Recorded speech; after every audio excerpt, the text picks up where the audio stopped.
Newcastle United get ready for a away trip to Turf Moor tomorrow. Will they get it over the line? And most importantly, as the Toon are languishing bottom half of the table after a 1-0 loss to Man United at Old Trafford, we ask the question, is Eddie Howe still the man for Newcastle United?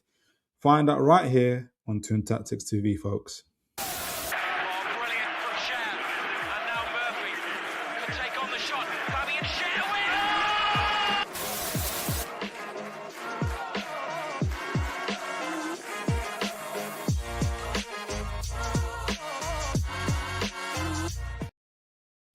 All right. And good evening to all of you folks. It's always such a blessing when I see comments before I start the show. It lets me know that people are warmed up, people are ready. And it is an incredible blessing not only to be able to do the show with you guys, to be a Toon fan, and to also see you guys in the chat already. It's an absolute blessing. It's already good to see Adrian Pickett. Good to see you, sir. God bless you. Evening to you, sir. Robojog, you're right in there with the crux of today's show. How are we feeling after the Manchester United game? Because if you're talking about United, there was two Uniteds playing, by the way. There's just to let you know. So we weren't playing ourselves, I assume. So it was Manchester United versus Newcastle United. We'll be talking about extensively today. And on tonight's show, guys, not only are we going to be doing a review of the Man United game, some of it will be interwoven into the other stuff that we're doing. We're doing a review of the Manchester United game, but also we'll be doing a preview for the upcoming Burnley game as well. But we're going to start the show off with a question I want to ask all of you. Obviously, you got guys that have seen through from the thumbnail itself, and that is obviously around Eddie Howe and all the kind of online. Well, I've mainly seen online. I haven't actually got to discuss it with our guest that's going to be coming on to today just yet. In terms of Eddie Howe, his position at the club, there's been plenty of talk online, and I'm going to be reviewing together with our special guests coming on very, very shortly. I'm going to be reviewing Toon Reviews, really, really incredible interview with True Geordie, where they speak extensively about, give their take, especially from True Geordie's kind of perspective on Eddie Howe, his tenure, and especially kind of his own views, True Geordie's views, on whether he feels that Eddie Howe is the man for Newcastle. Now, so I'm going to review with that with our special guest, give our take on it as well, and get you guys take, like, most importantly, like to get you guys to get a feeling, understanding of where you guys are at with all of this as well, in terms of Eddie Howe. So there's a lot we're trying to cram in tonight's program, but I know that we can do it. But I said I'm not going to be doing it alone. Not only am I going to do it with you and the chat, but I'm also going to be doing it with our special guest. Not even a special guest anymore. He's a friend of the channel. I'm very, very blessed to have like really incredible people that come on the channel. And he's certainly a gentleman who I am very, very blessed to have on our channel to give quality takes, his own perspective. And you guys know, whenever my camera gets knocked out, my mic is on, he continues to show smoothly. Not everyone can pull that off. And I want to welcome my man to the stage, Mitch from Where the Owls Sleep. How are you doing, sir? Not too bad at all, Philip. Not too bad. How are you going? Your intros are just elite. Every single time I come on, you start the intro, you just keep going and going. I'm just like, yeah, I'm loving this. I love this. Hey, this is it's easy when it's true. So, but how are you doing, sir? How are you doing? Very well, to be fair. I've had a good little break from work. I'm feeling refreshed. Good. Would just like a little Newcastle pick me up tomorrow evening. That's what I need to top it off. To make it a very good festive period. A Newcastle pick me up tomorrow evening would be fantastic. Absolutely. Well, I know you've just completed your show just now. Remind folks where they can find you as well and what the show was about. So I'm from Where the Owls Sleep. We run a show. Yes, today we spoke about the midweek fixtures as we're halfway through the season, and we had a look forward to what we believe teams might need going into the transfer window, where they can improve to either get out of a relegation battle, push on to Europe, secure their Champions League spots, or push on for a title. So yeah, check it out. Incredible. Okay, so let's get into it. I want to make sure I say to the chat, like I said to the folks, not only am I going to be doing a review of the Man United game, a preview for the Burnley game, but I want to start things off with this incredible interview by the TOON Review and their interview with True Geordie.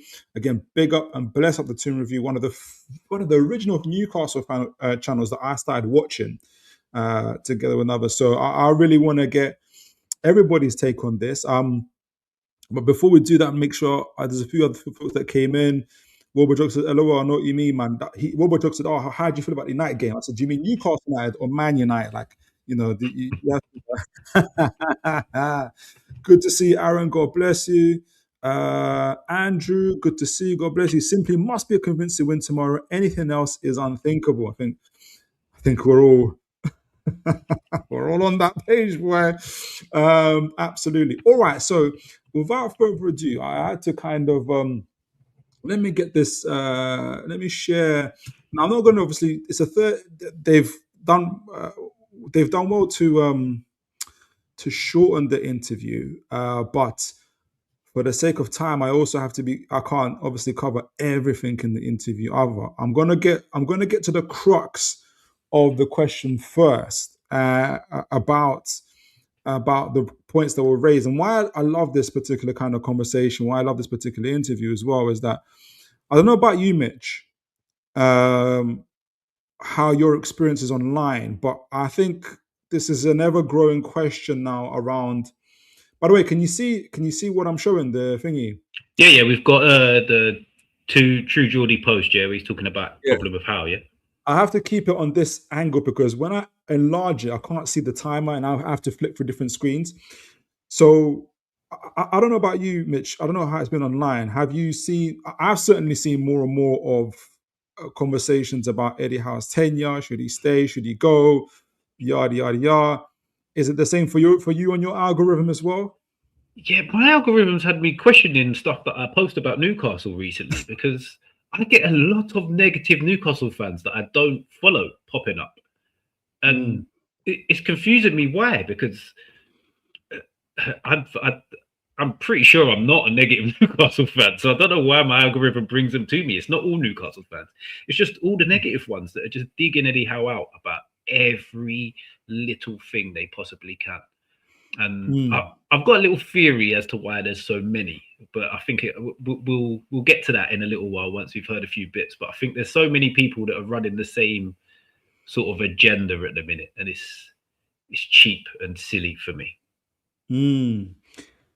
I think for me, it was funny because obviously I get to be on certain rival channels and WhatsApp videos and WhatsApp groups, and I know you do as well. And they were like, "Oh, how come there's not much talk about Eddie Howe?" And I'm like, "I think there is.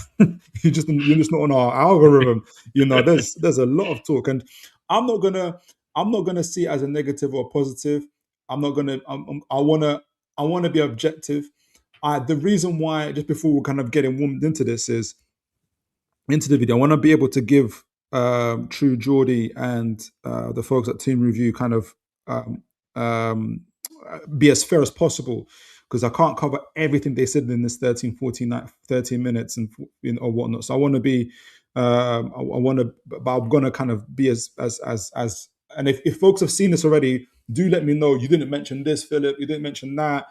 Like, do let me know. I want to be as balanced and as fair as possible. I want to be objective. I am obviously, if you want to say Eddie Howe in, but I want to say this. I'm Newcastle first.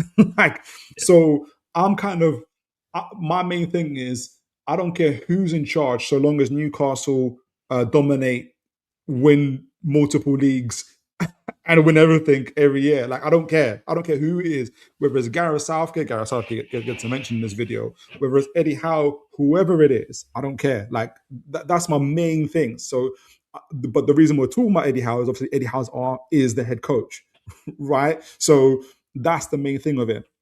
Now, This is the first bit I want to show in this video, and there's a lot of stuff in this video. So, but I want to get to the crux of the question, because this is towards. I don't know if this is because they've cut it here, so I don't know if this is towards the conclusion end. I assume that it is. For anybody that's watched it, do let me know. But I'm going straight towards the end of the video, and I'll talk about what led to this point in a minute. But it leads to the crux of the question of what True Geordie feels about Eddie Howe, even though he's talked about it before, like leading up to this video. But like why he doesn't feel Eddie Howe's the man, and I'm going to kind of discuss it with you, Mitch, and get it from the chat as well. But leading up to it, he's talking about before this part, he's talking about how there's a number of different things about obviously the Man United game, how I think Ruben Amorim had the better plan, and at least after all this time, Ruben Amorim had been stubborn, but he changed. Eddie Howe needs to change. Eddie Howe reminds them of Gareth Southgate. On the game itself, not enough support around Voldemort. I'm just reading my notes. Not enough support around Voldemort. How our starting lineups are predictable. How we always play with the same system. Things around that nature. And if we get a little bit of time, hopefully we do, and we'll see how the chat feel as well. We'll go into different aspects of it. But I wanted to get to the crux of the conversation first, which is Eddie Howe the man for to take Newcastle forward, and I'm going to kick it off with this bit first. So let me start off with this, and we'll get to the chat. Good to see the chat ringing off, guys. Remember to, as always, you do like, share, and subscribe. Let's increase our conversion rate, because at the moment Newcastle's conversion rate is not doing well. So let's get on it. All right, let me make sure I got this as a team, right? All right, so. Hopefully I got to the right section. All right, cool. Can you hear that, by the way? Yeah, I heard it when you clicked it, yeah. All right. I put that on Dex last night saying just WTF, what the fuck? I mean, the last 7 games, we've blown a... Okay, so let me just rewind that just a little bit. What they're talking about is Eddie Howe saying that we're in an upward trajectory. There is there's a quote. I didn't read it fully. I don't know if you've seen it, Mitch. That is upward trending, like we are getting better. Essentially, what he's saying, and so they're like bewildered by that statement at the moment. Up from about a week ago, Eddie Howe says we're trending in the right direction as a team. Right? I put that on Dex last night saying just WTF, what the fuck? I mean, the last 7 games. So he's going to break down the next 7 games in a moment. When Eddie Howe, and let me know what you think, Mitch, in the chat as well. When Eddie Howe, for me, is talking about an upward trajectory, and he's going to get, I'm going to let True Geordie talk about what he feels about the game. I think Eddie Howe is talking about the underlying metrics for Newcastle United in terms of chance creations, conceding less chances, and they've been unlucky. I think that's what he's talking about. And if you do, 100%, that's what he's talking about. No one's and I always say this whenever I do talk about other metrics in XG. The most important metric is the scoreline, right? So I'm not, I know some people hate XG. They hate it with a passion. Some people hate it, and metrics like that. But they have their value, right? They do show you different parts of what or how a team is performing. And I think that's what Eddie Howe said. But that's not me saying that, or Eddie Howe saying that. I think is what Eddie Howe. No one is saying. No one is trying to be like. No one wins the league with XG, right? No one wins trophies with XG, right? So the most important metrics are the scoreline. I just want to put that out there. But they use clubs use all of these metrics though. Exactly. Like every single club will look at these metrics. They won't just go, let's just look at XG. They'll look at like passes in the final third. They'll look at expected shots. They'll look at all of this stuff across the board to see how well they've actually performed as a team outside of the scoreboard. Exactly. And that is what they base on to get that consistent run where you're doing the similar metrics. You're similarly outperforming teams in every single aspect. Fair enough. If it's not happening on the scoreboard, it's still not good enough. But if you're the other way and underperforming and being outperformed every week and winning, technically you're lucky. But if you're doing it and you're overperforming and outperforming teams and you're winning games, that means you're a very good football team. And Precisely. That is why they use all these metrics. Precisely. And you know who else uses it? Our sporting director and our owners when they're having conversations about where the team is at. So that's the other important for Eddie Howe as well. So that's the part I think Eddie's talking about. I know that True Geordie and the folks in Toon Review weren't happy, no, supportive of it. But I kind of see where Eddie Howe is coming from it. So True Geordie is about to give his view on the games, and I'm going to go to you, Mitch, in the chat in a moment. Blowing a lead against Spurs, remember that one. We almost blew the lead against Burnley. We blew the lead against Leverkusen. Shocking performance, and I'm talking as bad as any manager has ever put in against the Sunderland side.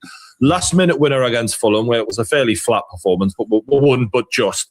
We're blowing a 2-goal lead against Chelsea, and we're then fucked it against Manchester United, a weak Manchester United side. And he's saying we're trending in the right direction. Right. The great point here, and it goes back to what we're talking about. And I think how people can see things on both sides of the coin here. Obviously everyone's got their own view, because we can all see the same result, but we can all give a different perspective. I don't know if you noticed when he was talking about how obviously we blew the lead, like his whole thing in that kind of 7 games where he's talking about, look how many leads. The common theme is Newcastle blowing leads. And then how he ends it is saying, and he's saying we're going in the right direction.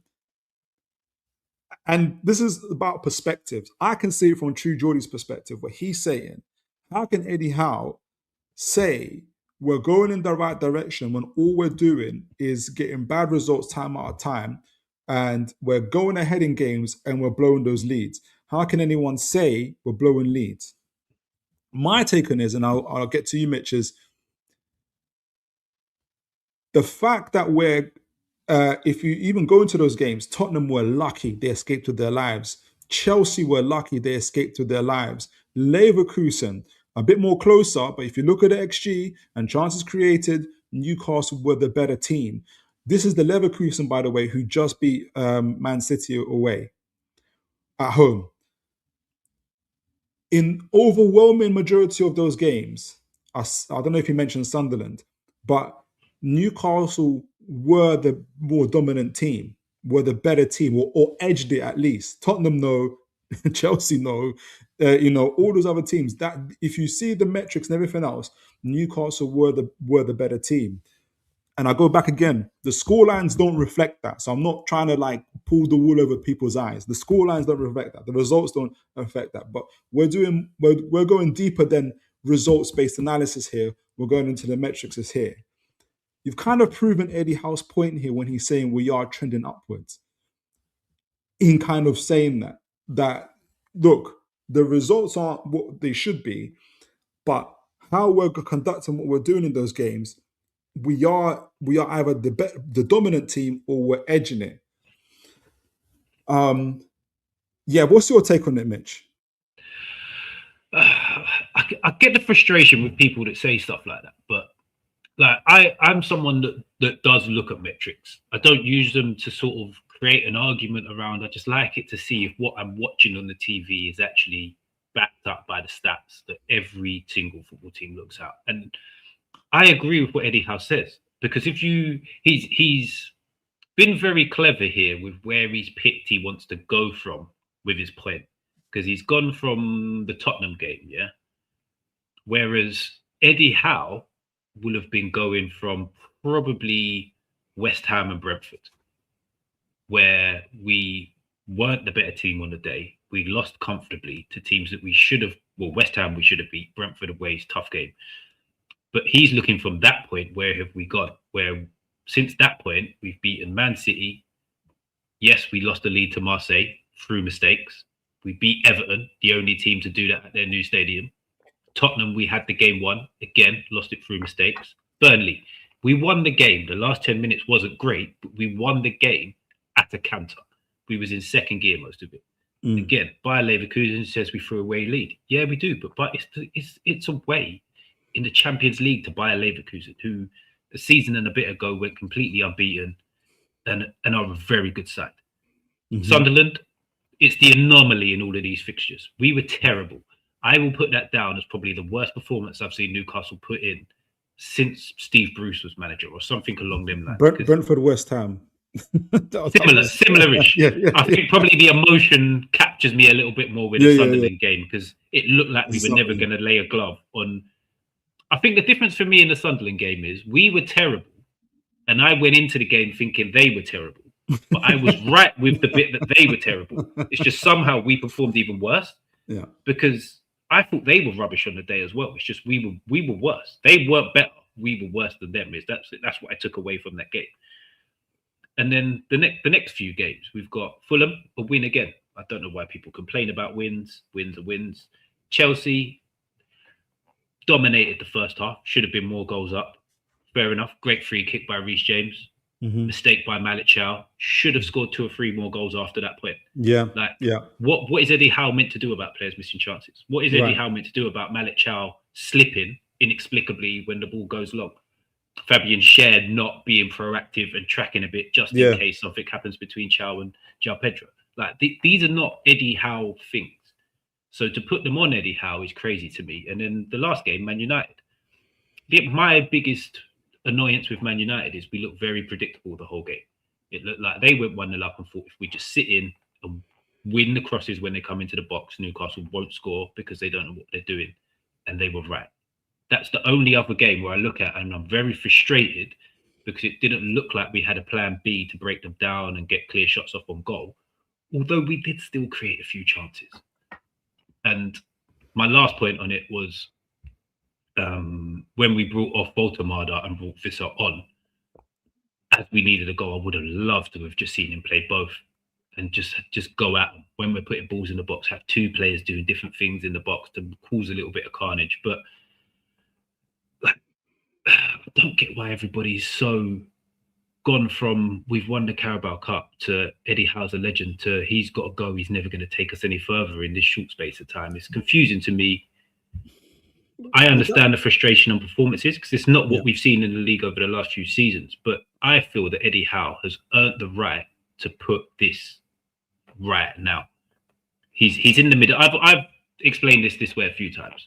So I've always said Eddie Howe's biggest test is going to be, can he move us on? Can he go away from his tried and tested? Can he change the way to play against low blocks when teams go 4-5 or 4-6, however they want to set up against us? At the minute, he's in the middle of that test. Let him finish the damn test. Like, let's not take it off him when he's midway through and say, no, you're going to fail anyway. Let him get to the end of the test. He's earned that. Let him do it. If he then can't take us further, fair enough. The football club need to look at it and go, maybe he won't. But you can't cut him off in the middle of a test and say, no, you're just not going to do it anyway. Let him try and finish and see what he can do. And that's a excellent segue actually to the next part in terms of why people about Eddie Howe's views on it. So they're just gonna end this part as well, going into it. And time again, Eddie always made me proud that he was our manager because we went from Steve Bruce to him, and I thought you've really got a bit of common sense about you. He's talked well. He sounds like he's out of his mind now, and that's really sad. That. Yes, there was a part also where we're going to talk about that in a moment. So there was a part I might have there was a part I missed it because he was talking about how he feels that Eddie Howe. Maybe this is it was tactically absolutely you can't adapt to before you say it every fucking time. And I just and that's why the 2 up front thing is becoming a thing that Newcastle fans are getting passionate about. Not only because we think it would work, but we're like, just fucking do something. Eddie looks stupid, but he did. And to all the people who want to keep Eddie Howe. Yeah, so this is it. So he's going to talk about more. That's the part I want. Keep in mind that he's out of his mind, and now he's going to talk about to all the people that are Eddie Howe in. So he's going to give his message. This is the part I wanted to kind of get to. And again, I do kind of understand because he's done things for that we've never had done before. Yep. But anyone who's lived long enough, when someone says to you, I love all these wonderful things done for my life, and then they say, but whatever they said to you before, no matter how nice they buttered you up, they didn't mean it. They just didn't mean it. If you've lived there long enough, if you know, you know. All right, so here's the part. For me, when a manager starts saying things that don't make any sense, I'm like, now's the time. And I'll tell you, for example. Okay, so that's the part where he leads to the trending. I thought I was going to find, there was a part where he's talking about how he feels that essentially Eddie Howe has hit his ceiling, and he's not going to take, he doesn't feel that he's going to take us anywhere further. That's the part I wanted to really get at. It changed my life, right? Yeah, go on. Just on that point of him saying stuff that doesn't make any sense. It doesn't make any sense to you. Like, I had a friend who always used to say, he used to say stuff that I thought was weird for ages, but he said this one thing to me was, you put a genius in a room full of stupid, who's the one out of their mind in the conversation? Because you don't understand it, it doesn't make it wrong or stupid to say, just because you don't understand it. And that works for anything. You could be a very clever person who goes into a room of people who know loads of stuff about astrophysics, and you know a tiny little bit, and you've misread something, and they say something, you think they're stupid, but you're the idiot. Like, yes. Just because you don't understand it doesn't mean it doesn't make sense. Yeah, and you know what? We've got to be open to that. Whether you're Eddie Howe in or whether you're Eddie Howe out, whatever it is, that we're sitting here, we could be wrong. True Geordie and the other guys, gentlemen, could be wrong, but you have to be open to what the other person is saying. So, Yes. I'm paraphrasing here. I wish I could find the exact part they were talking about, and it adds to the point you were talking about, the genius in the room, where about Eddie Howe, where he feels, the whole, he called him Gareth Southgate. Then he went on to say it's the same thing as Mark Hughes, and how Man City moved on from Mark Hughes to Mancini. And between all of us guys, this really gets my goat, because I understand it with opposition fans. When rival fans make this and that comparison, it gets my goat because I think it's the worst and most false comparison ever. I always make the joke that the only similarity between Eddie Howe and Mark Hughes is that they both got blonde hair and blue eyes. And that's where it stops. Because if you can just Google Mark Hughes' time at Man City. Yes, he was the first manager after the takeover, granted. However, he stayed there for 18 months. He didn't take Man City further than 10th place. He was then sacked after a string of bad results. This absolutely pales into comparison to Eddie Howe, who achieved 2 Champions Leagues, 3 semi-finals, final, and a League Cup, who in this current season is in 4 competitions, semi-final of the League Cup again, on the periphery of qualifying from the Champions League, 6 points away from 5th. There is absolutely no comparison between Eddie Howe and Mark Hughes. We've got to get this out, like we're trying to relive Man City's history. We're Newcastle United. We have our own. Like I said, again, it's one thing opposition fans doing this, but when our own fans are doing this is just me, a personal thing. Maybe there's other people that see different similarities, but that's the part that gets my goat, because then people go take that narrative, they internalize it, and they view Eddie Howe as Mark Hughes. Yep. And whether Eddie Howe makes, and I think it affects, in my opinion, this is just my own speculation, when people view games now and they're saying he's not changing anything, it's the same formation, and I'm like, maybe we're watching different games here. Like, but I think it's because we've got Eddie Howe's Mark Hughes, Eddie Howe's Mark Hughes, Eddie Howe's Mark Hughes. Hats on. I think that's how we're seeing it.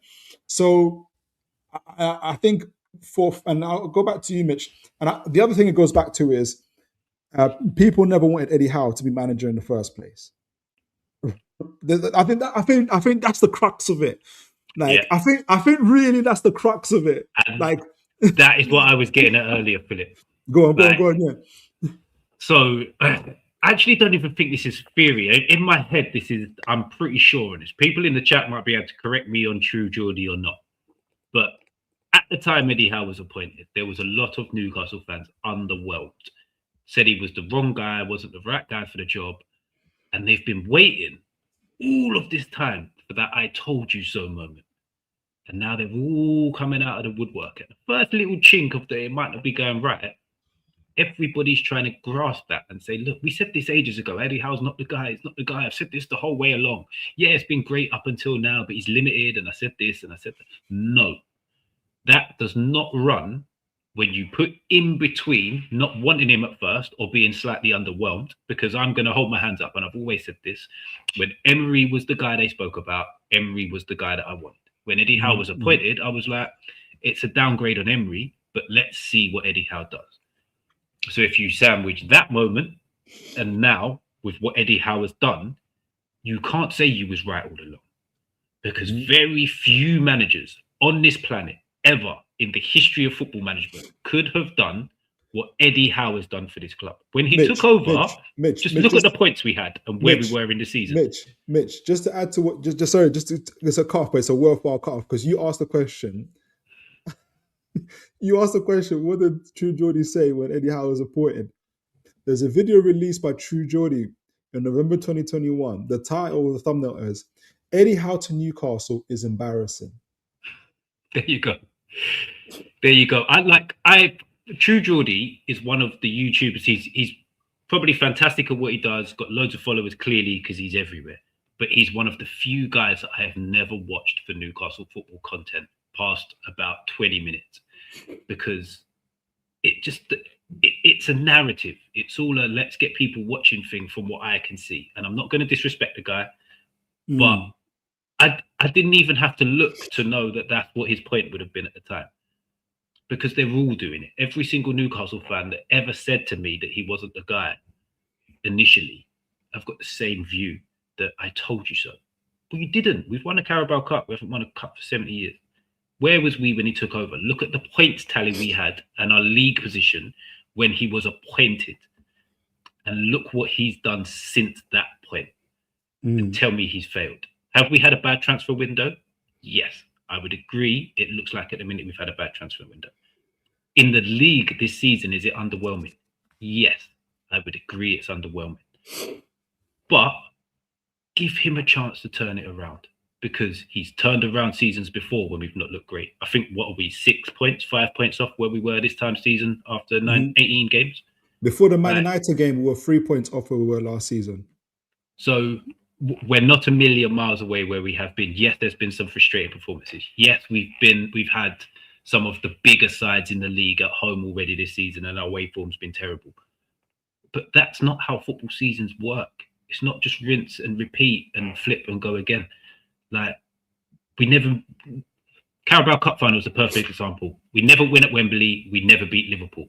Yep. We went and beat Liverpool at Wembley. Like, football doesn't work the way people are trying to assume that it works. Just because we don't normally win at Man City, we don't normally win at Liverpool, we don't normally win at Arsenal, doesn't mean we can't go there and win football matches. Like, it's frustrating to see the point that people are doing, but it's crazy sometimes, man. That like he hasn't earned a bad season or a chance to turn around what has been an underwhelming season in the league so far.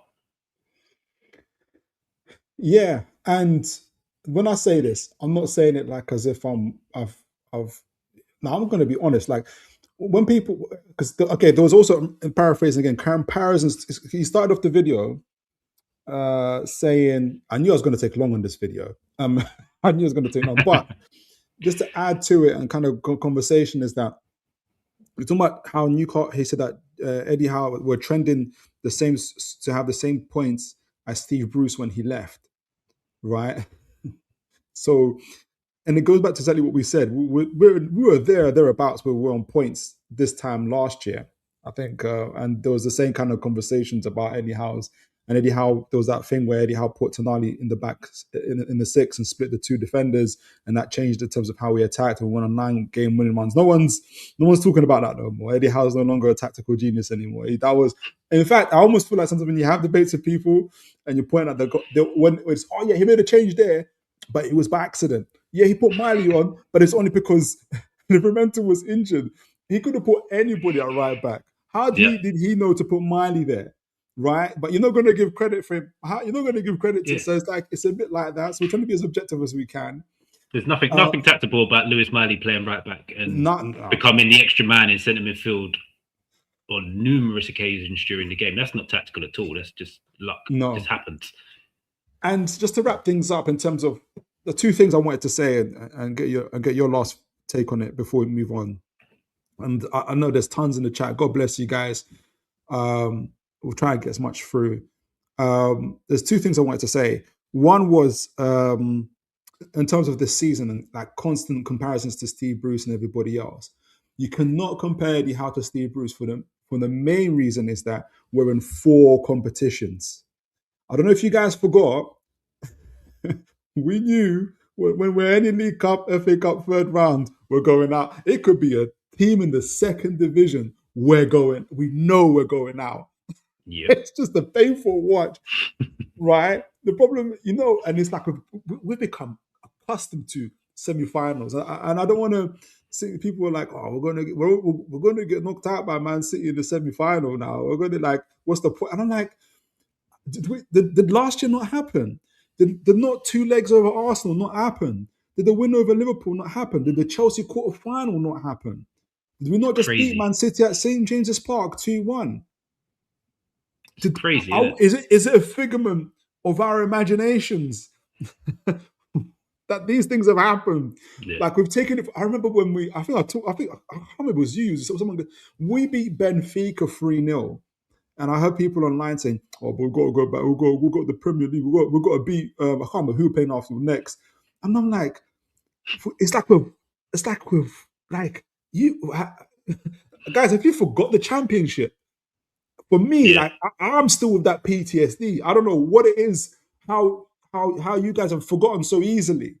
Like I'm so enjoying the Champions League. I'm so enjoying the fact that we could qualify to the second phase. On our second, we're holding down 4 competitions. We're in the semi-final of the League Cup. Unai Emery isn't in the semi-final of the League Cup. I know he's having a great run right now, but he's not holding down 4 competitions. We're 6 points away from 5th place. That's not. We've got like 22 games still left of the season. It's not over. Yeah. So that was the main thing, and then. Again, going back to last season, and people keep on saying that Eddie Howe hasn't changed. He has changed the tactics. I don't know how to say this. Like it happened last year, but just before we went on a 9-game winning streak, people keep on saying it's just because Dubravka came in goal. That wasn't the only thing that changed. Tonali going to that 6 totally changed how we played and what we did. Guys, try to remember this. This is exactly what happened, and. It was a good thing that True Geordie, I didn't show it, but True Geordie mentioned the clip about how, you remember when Eddie Howe first took over, like we was like, that pressing team intensity is our identity. We were mullering teams, which was great until the next season when we got absolutely injured. Eddie Howe from that moment on, guys, and we've talked about it on the show a lot, he had changed his tactical setup from that, whether people like it or not. Like some people like it and some people don't like it, I get it. We become way more strategic in how we press, especially out of possession.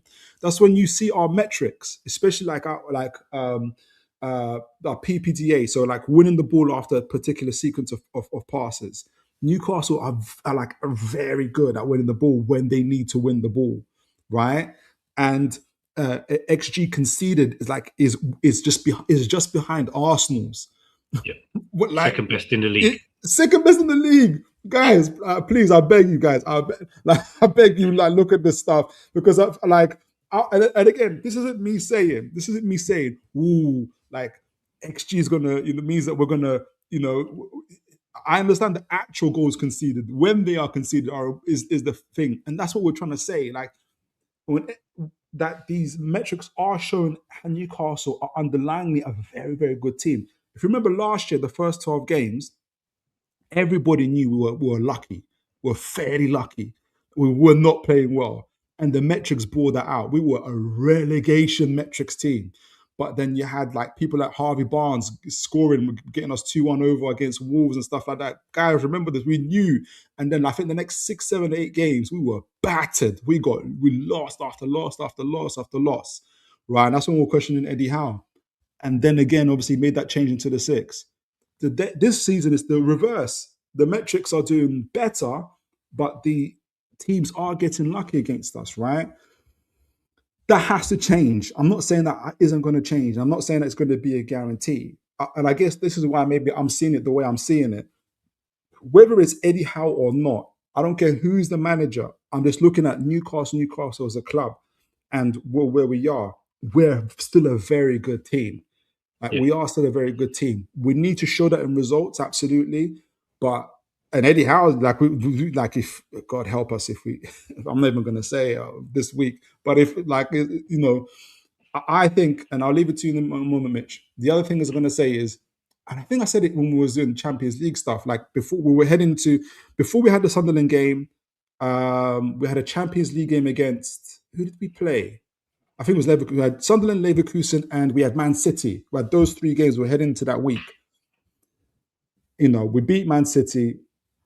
We got the draw against Leverkusen. We beat against Sunderland. This is all in the space of 8 days. Guys, this is what elite table looks like. This is what happens when you're sitting at the big table. And as fans, like, we have to get used to it so we know how to... Okay, I'm going to speak for myself. I have to get used to it so I know how to back my team. We lost against Sunderland. That was a sucker punch. Absolute. No, in fact, we beat Man City.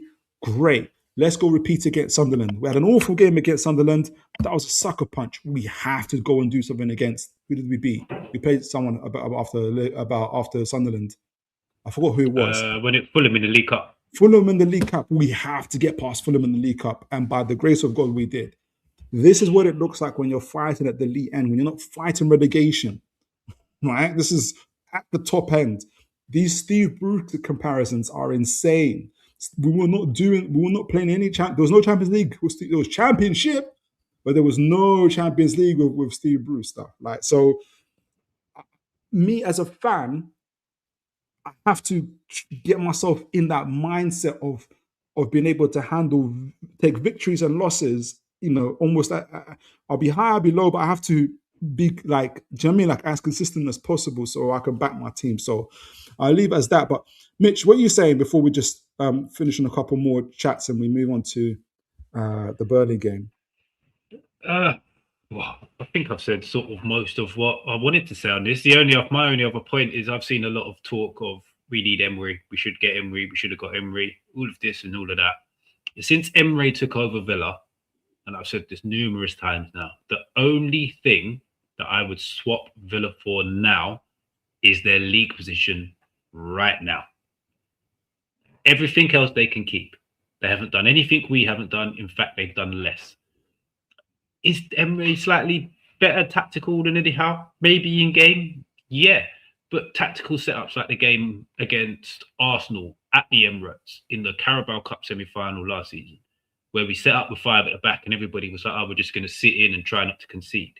Whereas actually, Fabian Schär went and chased Declan Rice around the pitch until his legs fell off, which got us a goal and we went and won 2-0. Yeah. Like, Eddie Howe has done some brilliant tactical things in his time here. And I'll agree with some that say that his in-game management at times isn't great. Do I feel like his subs could be different? Yeah, but guess what?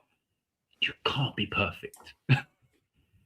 You're not going to get everything right. You're going to make a change. You're going to try something. Sometimes it doesn't work. You've got to take those with the good times and let this guy learn. He's learning on the job. Like, this 3 games a week, 3 games in 8 days. It's a unique thing for a manager to have to deal with. He's never had to deal with it before until Newcastle. We didn't do very well in the Champions League when we had it last time. Last season, we were 1 game a week again. This season, we're back. We're doing it better. We're doing it a lot better than we did last time. There's a lot less injuries. The performance metrics are better. We're in a better position in the Champions League. So let him learn his trade as he goes. Because who do we even bring in if he goes? This is the thing I don't understand as well. Like, people will shout, Eddie Howe's got to go. But like, who? Who? I think there's always managers. I didn't even want to go that. I think I personally think there's always going to be people like to take over, but I haven't even gone that far in my mind because I think they're only going to be having the same. I don't see anybody come like this magic stick, and and all of a sudden we're banging in goals left, right, and center. I don't think that's. I think that's going to happen. You reminded me of something when you was talking. I forgot what it was. I'll get back to it. Andrew says he's wasted 100 million in Elanga and Ramsey. Okay, so look, Elanga's not having a great time. He's not confident. I say give him time. I don't know why Ramsey gets so much stick. Like, and I do this stuff, and the chat will know when we review games. And every time we look at Jacob Ramsey's stats, passing, final third entries, off the ball, tackling, duels, he's one of our best performers. Yeah. I don't know. And I think, again, it goes with narratives. For one other the same reason I think people will look at Eddie Howe and Mark Hughes, the same reason they look at Jacob Ramsey and Joe Willock. He's just a Joe Willock. He's black and he's athletic. And like, guys, I even did the profile on these players. They're different type of players. They are different to each other. Like, honestly, he I promise you. So for me, because I personally haven't gone down the path of it's been wasted. And I'm not saying this is what you're saying, Andrew. I know that obviously maybe you just don't rate the players. I'm just talking about in general. And what was I going to say? If you are kind of convinced that the money is wasted, then how about the 8, 9 other successful transfers that we've had? Yeah. The careers that he's revived, Jacob Murphy, even Arne Slot wants Jacob Murphy to charge up Isak, Joe Linton. So, there's on that, he's wasted money. He's a head coach. That is factually his job title. This shouldn't be his job. Exactly. So who's failed? Howe or the club? Like, well, so if you're going to point the blame at the right people, because Eddie Howe should not really be making these decisions. He should have a say in them. He should not be one of the key people making these decisions. Very few clubs in the world are set up where their head coach has big says in these decisions. Yeah. Well, I blame Dan Ashworth for betraying the club, talking to Man United while he's with us. I blame Paul Mitchell for doing a runner a day before the transfer window opens, or Eddie Howe's on holiday. That is insane, guys. Like, please, this is what happened.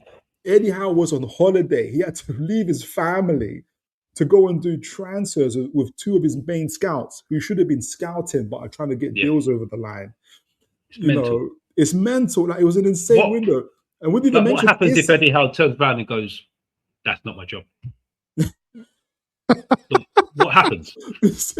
My job is to coach the players and coach the team. That's not my job, and just doesn't do it. What do we do then? And if they don't think it's possible, ask Tuchel and Chelsea fans. Tuchel didn't want anything. He didn't even want to identify players. This is part of the reason why he left Chelsea. If you don't think a manager can do that, can look at the owners and directors and say, "I'm not looking at players." Just ask Chelsea fans and Tuchel when they talk to him about. Tuchel did not want a single thing to do with recruitment. If Tuchel was our manager and they made that call, said, "Hey, Paul Mitchell's done a runner," Tuchel said, "Oh, is it? Sorry." Yeah, it sounds like a you problem.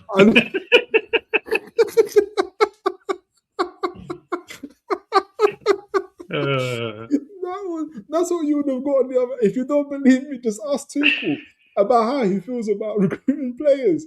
So, like, that's where we were at.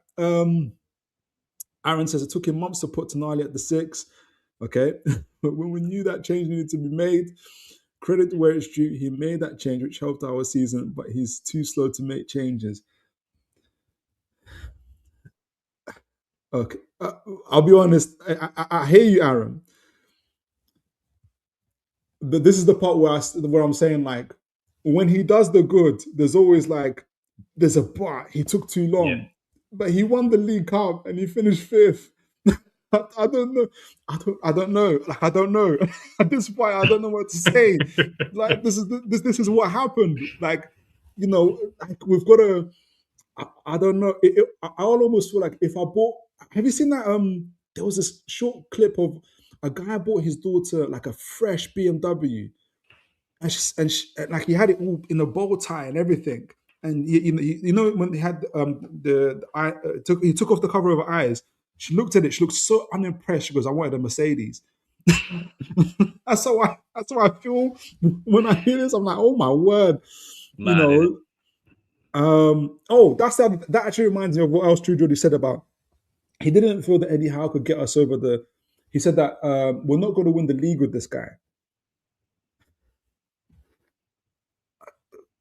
and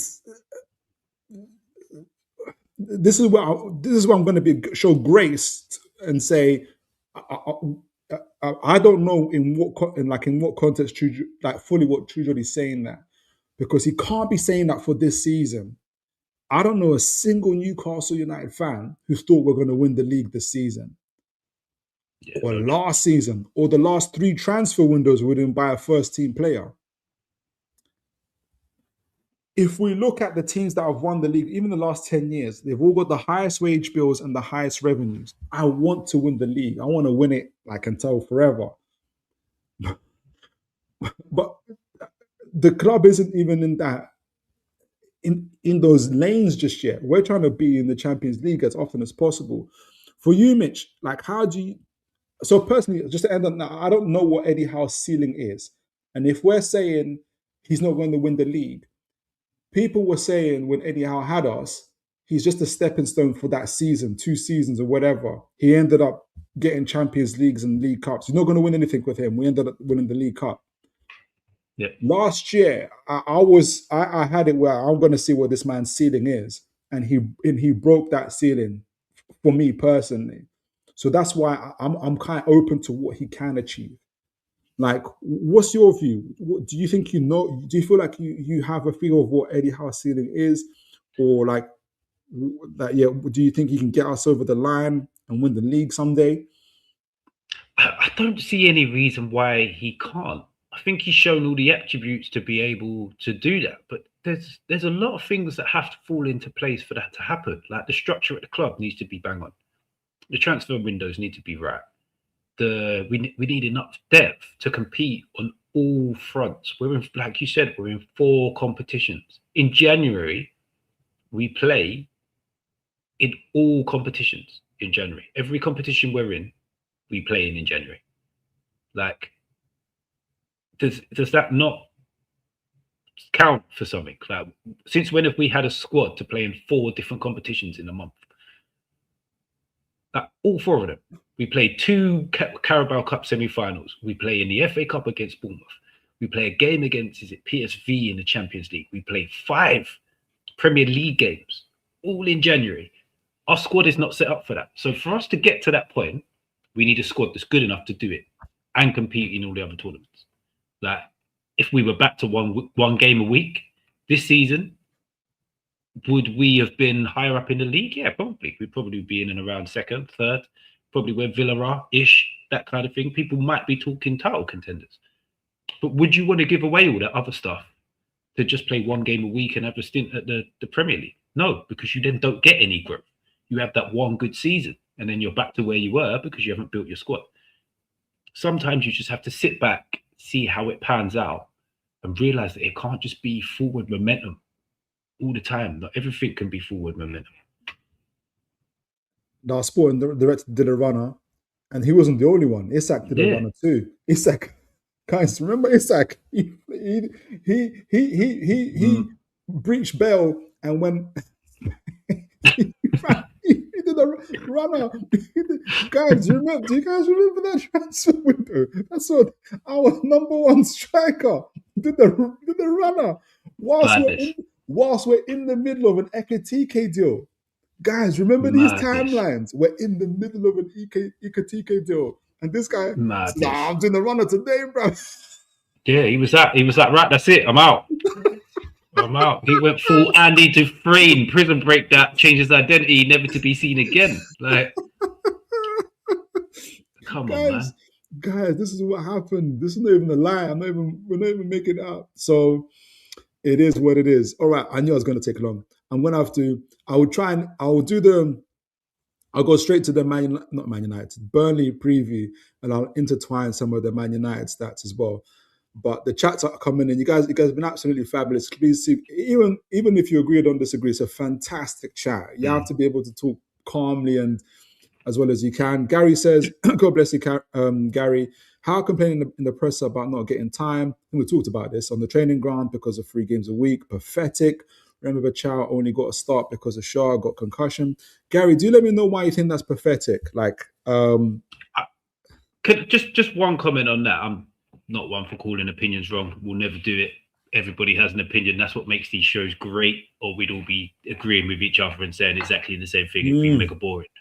So, love these little tidbits. But when everything that Philip just said about Isak leaving, Voltemada coming in, Visser getting injured, time on the training ground is key because it's a very different style of play. And just to go roll it out on a Saturday after no real training is very, very difficult. These aren't excuses. These are facts. If Visser hadn't got injured, we wouldn't have had to pivot system so much because he's a lot more closer profile. Like he runs in behind more. He can come short, but he likes to run in behind, make clever runs, stuff like that. So there's reasons why he's saying these things. And they might sound like excuses, and maybe they are, but there's actual reasons why he needs more time on the training ground. It's the bit at the end where it says Chow only got a start because Shaw got concussion. In that moment, it probably is factually true, but okay, on, who bought Chow? Yeah, exactly. Remember, we've been tracking Malik Chow since the beginning of since the takeover. Malik Chow's name has been mentioned. Who's the man that said, "I want Malik Chow"? It was Eddie Howe. It was Eddie Howe. So people act like whenever anything good happens, he's lucky. He must be like, maybe like some things are by design. I don't know. Aaron says, my question to you lads, can we afford to wait for him to get it right? We have arguably the best squad we ever have assembled. I was going to say, that's the other thing I was going to say, Mitch, is I feel like our squad is better compared to like the previous 3 transfer windows by the very fact of being able to buy players. So we do have a better rotation. I did a squad rotation analysis earlier. Doesn't mean we're perfect, but we're definitely better. So arguably the best squad we have, miles better. So yeah, we made 6 changes in one game, and I was like, "Bro, I like that team."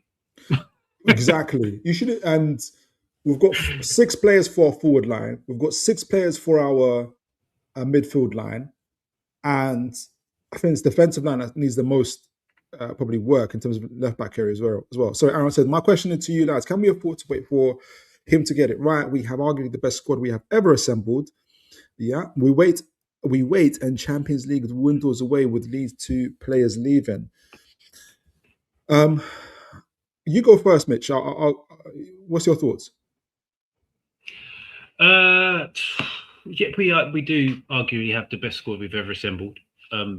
He's assembled it. That means he's getting it right. Yeah. Like the two things can't go together. Are we waiting for him to get it right, or has he got it right by assembling the best squad we've arguably ever had? But yes, if we wait long, if we pull the trigger now, we might get it horribly wrong. Like who's making the decision on the next manager? Because we haven't even got players who make decisions on transfers if Eddie Howe's making them. So who's picking the next manager? Who says we're going to get that right? Yeah. Like, there's so many other variables we've got to look at in these situations. Yeah, Champions League may dwindle away for another season, and then we'll be in a different European competition. We might win a different cup. But us getting Champions League doesn't mean we then compete with Arsenal, City, Real Madrid, Barcelona, Bayern Munich. We don't compete with them teams to sign players anyway, and that's who we're losing out to when we're going for our main targets, Liverpool's. We're not losing out to Tottenham's. We're not losing out to teams on a similar plateau. We're not losing out to Aston Villa. We're losing out to the teams that we've still got 2-3 years of build to get on par with. So I don't think it makes that much difference. Like if Tonali's going to want away because we haven't got Champions League, then okay, we go and find the next one. Players move and go all the time. Like when Isak left, everybody would have thought, oh yeah, we're going to crumble and fall apart. But now we're not giving Howe leeway to put things right since he left. Like, come on, let's piece all these things together properly. Yeah, we got Champions League and Isak still left.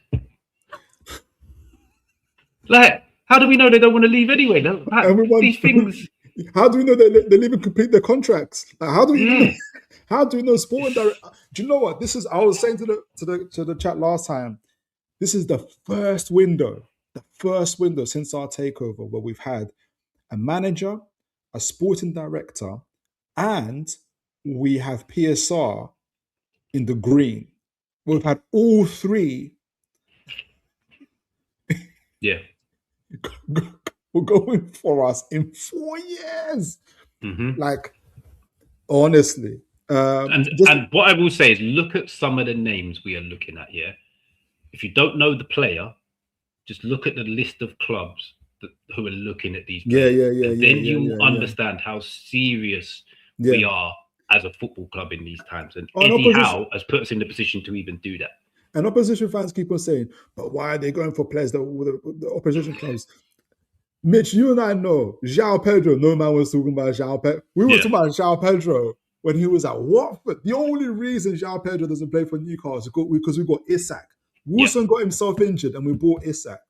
This season alone, we should have had Ekatike and João Pedro playing. Yep. But guess what? We didn't have a sporting director. Ask Ekatike, who was talking to. Ask them. Ask João Pedro who he was talking to. Yeah. It's crazy. It's madness. It's absolutely insane. But when Eddie Howe was talking about Ekatike 2-3 years ago, they're still calling Eddie Howe Brexit. They're still saying he only wants English. I'm like, goodness gracious, sorry guys, I'm having way too much fun. Gog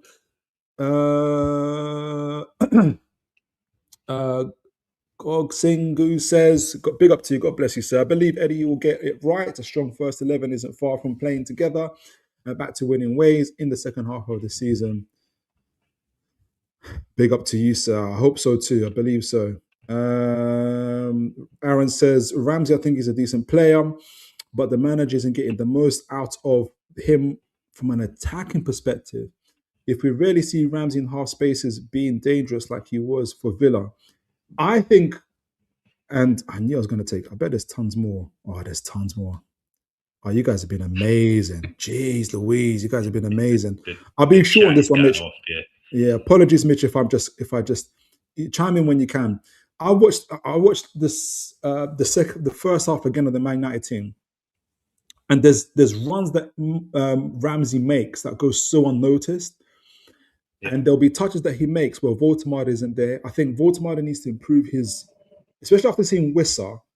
Voldemar needs to improve how he moves in the box. He does that. He did that better against Chelsea, but it needs to be a more consistent thing.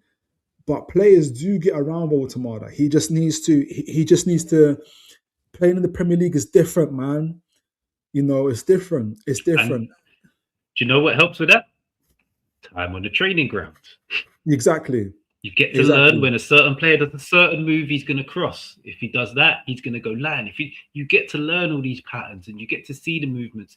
Yeah, you can say, well, why does Vissa look so natural? Because he's naturally an in-the-box movement type of guy. He'll be like, right, this time I'm going to fake that way and go and just do it. And the ball will drop there.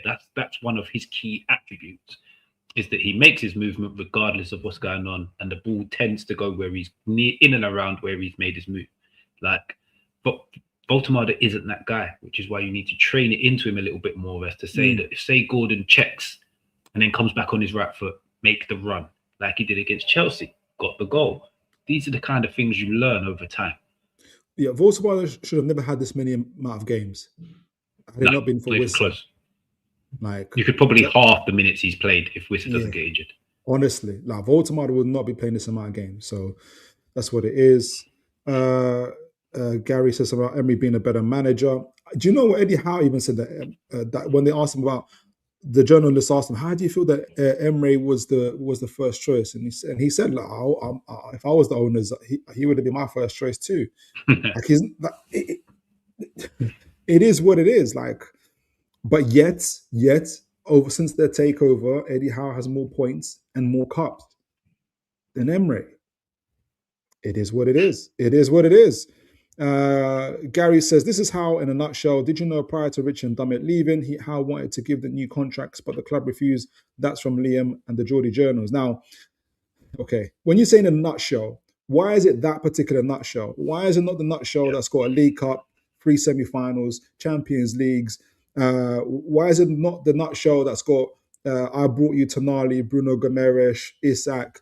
You know, why is it not the nutshell that said when you doubted Lewis Hall, Tino Livramento would ever work, that now they're you know, one of the big, best young English fullbacks in the country? Yep. Why not the nutshell include Joe Linton and Jacob Murphy's career has been revived? You can keep going. Chris Wood, why are we bringing in Chris Wood? Why are we signing Nick Pope? Why have we signed Dan Burn? Like, we could do this all day long. Like, why is it that? Why is it that particular nutshell? And why, like, I don't know. So maybe he wanted to renew those contracts because he knew that Ashworth was talking to Man United. And, you know, if you can't trust your own sporting director, maybe you think you might want to keep the players you have rather than go for the players that you don't have and you don't know. And you don't know whether you can get those players because the sporting director is on the phone to a rival club. Mm-hmm. Maybe that's why you want to. I don't know. And do people really believe these were full-time playing contracts he wanted to put? Is that what people are imagining when they say that he was offering Richie and Dummett contracts? Because they would not have been full-time playing contracts. 100% no. Who is even available? There's always managers available. I'm not gonna. For me personally, there's always, even people that we don't know about, like, there's still managers available. But when you examine them, when you go down to it, you're like, how much better is this person? In what ways is this person better than Eddie Howe? And I'm not saying like Eddie Howe is.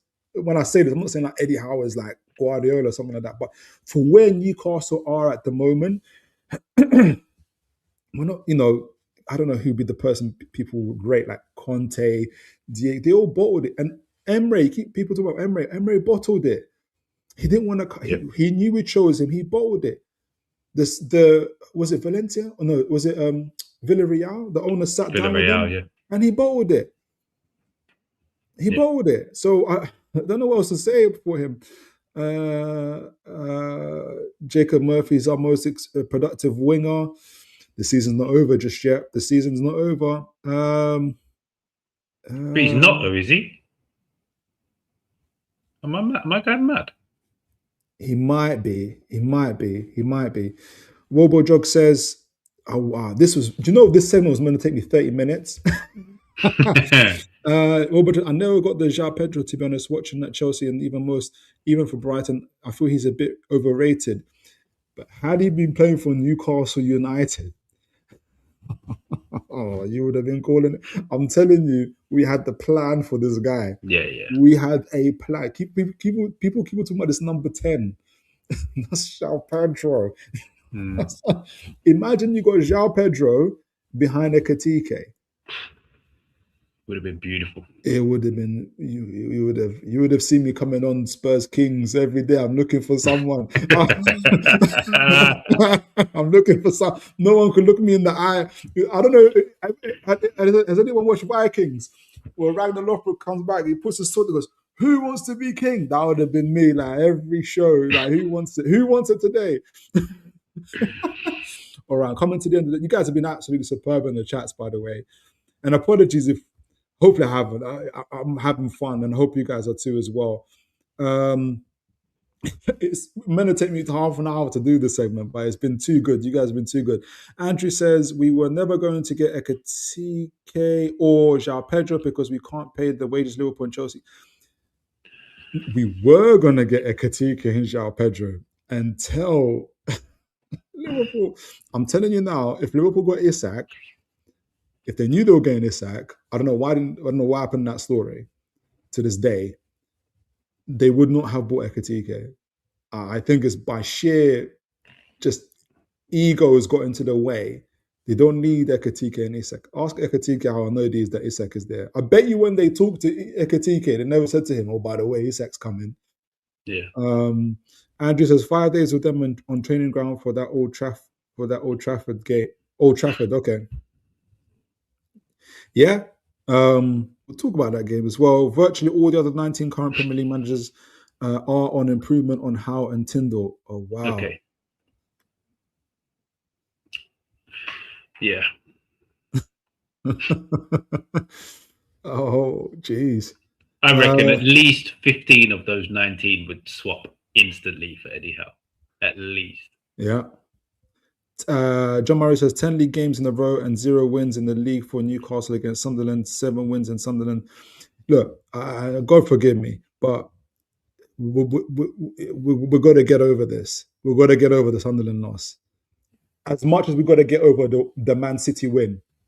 Like, we're in 4 competitions. This is the mind of a man. Do you think Man United care? So they'll care when they lose to Man City, or when City, if City lose to Man United, it's bad for that day. They go on to go Champions League and start battering teams. Just ask City fans. Just ask City fans how they deal with when they lose to Man United. Are they bothered about? Have you heard City fans how they talk about Man United? I actually think John's a Sunderland fan. Looking at the rest of his chats, to be honest. Oh, is he? Okay, Yeah, okay. fair play. Okay, fair play. Oh yeah, okay. Register Kev. Big up to you, Register Kev. So I'll get to you in a moment, Register. I miss Robert. Emery literally made me check out of watching Arsenal. To be honest, you might have dodged a bullet there. Every Arsenal fan says that. And on that, we spoke about Howe's ceiling and stuff like that earlier. Yeah. Like, we've potentially seen Emery. We saw him at Arsenal and he wasn't good enough. So have we seen his ceiling? Because he's had to drop down and go again. We haven't seen that from Eddie Howe yet. He's just continuing to grow and build. So, like, let's not wish for something that potentially isn't going to do anything for us. Yeah, to me, Eddie Howe is an unknown. Honestly, is an unknown. Robert Jog says Emery literally made me. Sorry, I heard that one. Big up to Register Kev. God bless you. Big up, guys. I wish I could face you every week. Easy 3 points. Register Kev, just remember, the last 3 seasons or 2 seasons, we beat you 5 out of 6 times. You got away with your lives. Yeah. We'll see you at St. James's. Don't make us just remember what it was like. No, but we'll be there. We will be there. We will be there, my friend. Okay. 4 competitions, you'll be getting knocked out. Big up to you, John Murray.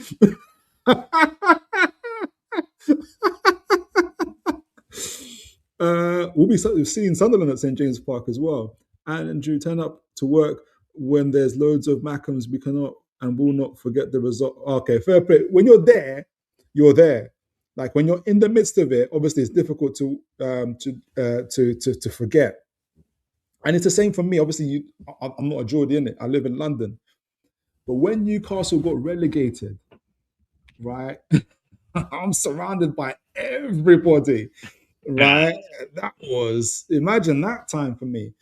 And what was the worst is when people even stopped talking about Newcastle. Yeah. That hurt me even more. They wouldn't even. We go on rival shows now, Phil. Imagine them days trying to get on a rival show. People we call friends now, we wouldn't even be able to speak to. It was crazy times. We allowed you to get you where it matters in the cup. What, the cup that we now own, by the way? The cup that's ours. Exactly. That one, big up to your Register. You still owe Grimsby one, by the way. You're still owe Grimsby one. Don't worry. Happy holidays and happy New Year. Merry Christmas, Happy New Year to you too, Register Kev. God bless you, man. Big up, Register. Big up to you. I've known Register Kev for such a long time. Great guy. Sunderland relegated twice by Sunderland in the last 16 years. What? I don't know. But guys, let's move on to the match preview that I was meant to do about an hour ago. But you've been amazing. Let me kick things off because I'm gonna actually. How do I want to start this? Because I'm gonna briefly do this. I will mention the Man United game just briefly. Can you see? Can you guys see this? No, you can't because I haven't put it on the screen yet. Changed it. All right, cool. So I'm going to mention this briefly, but Do let me know what you guys think of. This is obviously just some of the stats for that game. The most important stat: 1-0 to Man United. Newcastle on the purple bar line here. We had the larger chunk of possession. Apparently, possession doesn't mean anything anymore to anybody, especially our journalists. Fair, at the minute, we can just see Man United 1, Newcastle 0, and the date. Say that again? We can't actually see any of the bars or graphs or anything. If there's anything up there, it just said the date and then Man United 1, Newcastle 0. Oh, is it? Just 1 minute. Sorry. Let me see if I can get this on. Let me see if while I do. Where is it? Where is it? Where is it? How did it just come off like that? That's weird. Why did it just come off like that? Can you see it now? That's the one. All right. So, yes, the larger chunk of possession lost in defensive half. Man United lost the possession in their own half 59 times compared to our 18. So much goes for the high press. Looks like Newcastle we pressed the life out of them. A little bit more even in the middle third. Duels are 100 to us to 98 to Man United. We won 52% of our duels to their 45. Aerial duels equal. It wasn't equal. Aerial duels won 58% to us, 41% to Man United. Successful dribbles, 11 to us, 7 to them. So we're dribbling way more. Usually our dribbling stats are quite low, but this game and the Chelsea game, they've improved a lot. Obviously more passes, long passes. They had the more long passes because they were spending a lot more time in their box. Okay, so passing accuracy in opponent's half. Right? So Man United is 68%. Newcastle was 84.5% in Man United's half. That's how much we dominated them. I know the most important metric is the scoreline, but you can't ignore these other things. This is why when Eddie Howe's talking about upward trending, this is what he's talking about. Passing accuracy in the final third, 77% to us, 69% to Man United. Even Dorgu, who scored that wonder goal, said himself in a quote, "I didn't know I can shoot like that." Yeah. Right? These are the type of goals that are going against us, right? Right? So if people are talking about, Ruben Abraham is such a genius, he's so flexible and his I don't know. I didn't go like that. Final third entries, 85 to Newcastle to 36 to Man United. They're going to say, but they gave us the ball. I don't think they had a choice. But it's all comparisons. We had 46 crosses. That's crazy. To Man United's 8 crosses. I am going to people talk about our crosses in general. I'm going to bring up some other stats in a moment. Crossing accuracy 15%, and you can say there's two things. It's either the quality of those crosses or the movement in the box. I think it's a bit of both. Yeah.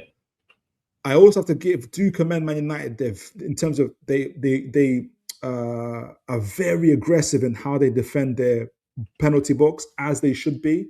They're very, very good at that. They're very, very good at that. Just on that though, in terms of crosses in the box, I wanted to show something. There's a couple of things I wanted to show actually, but can you see my I'm on X? Can you see it? Yeah. Yeah. There was a bookmark. There was something I wanted to show in terms of crosses in the box and Voltamada.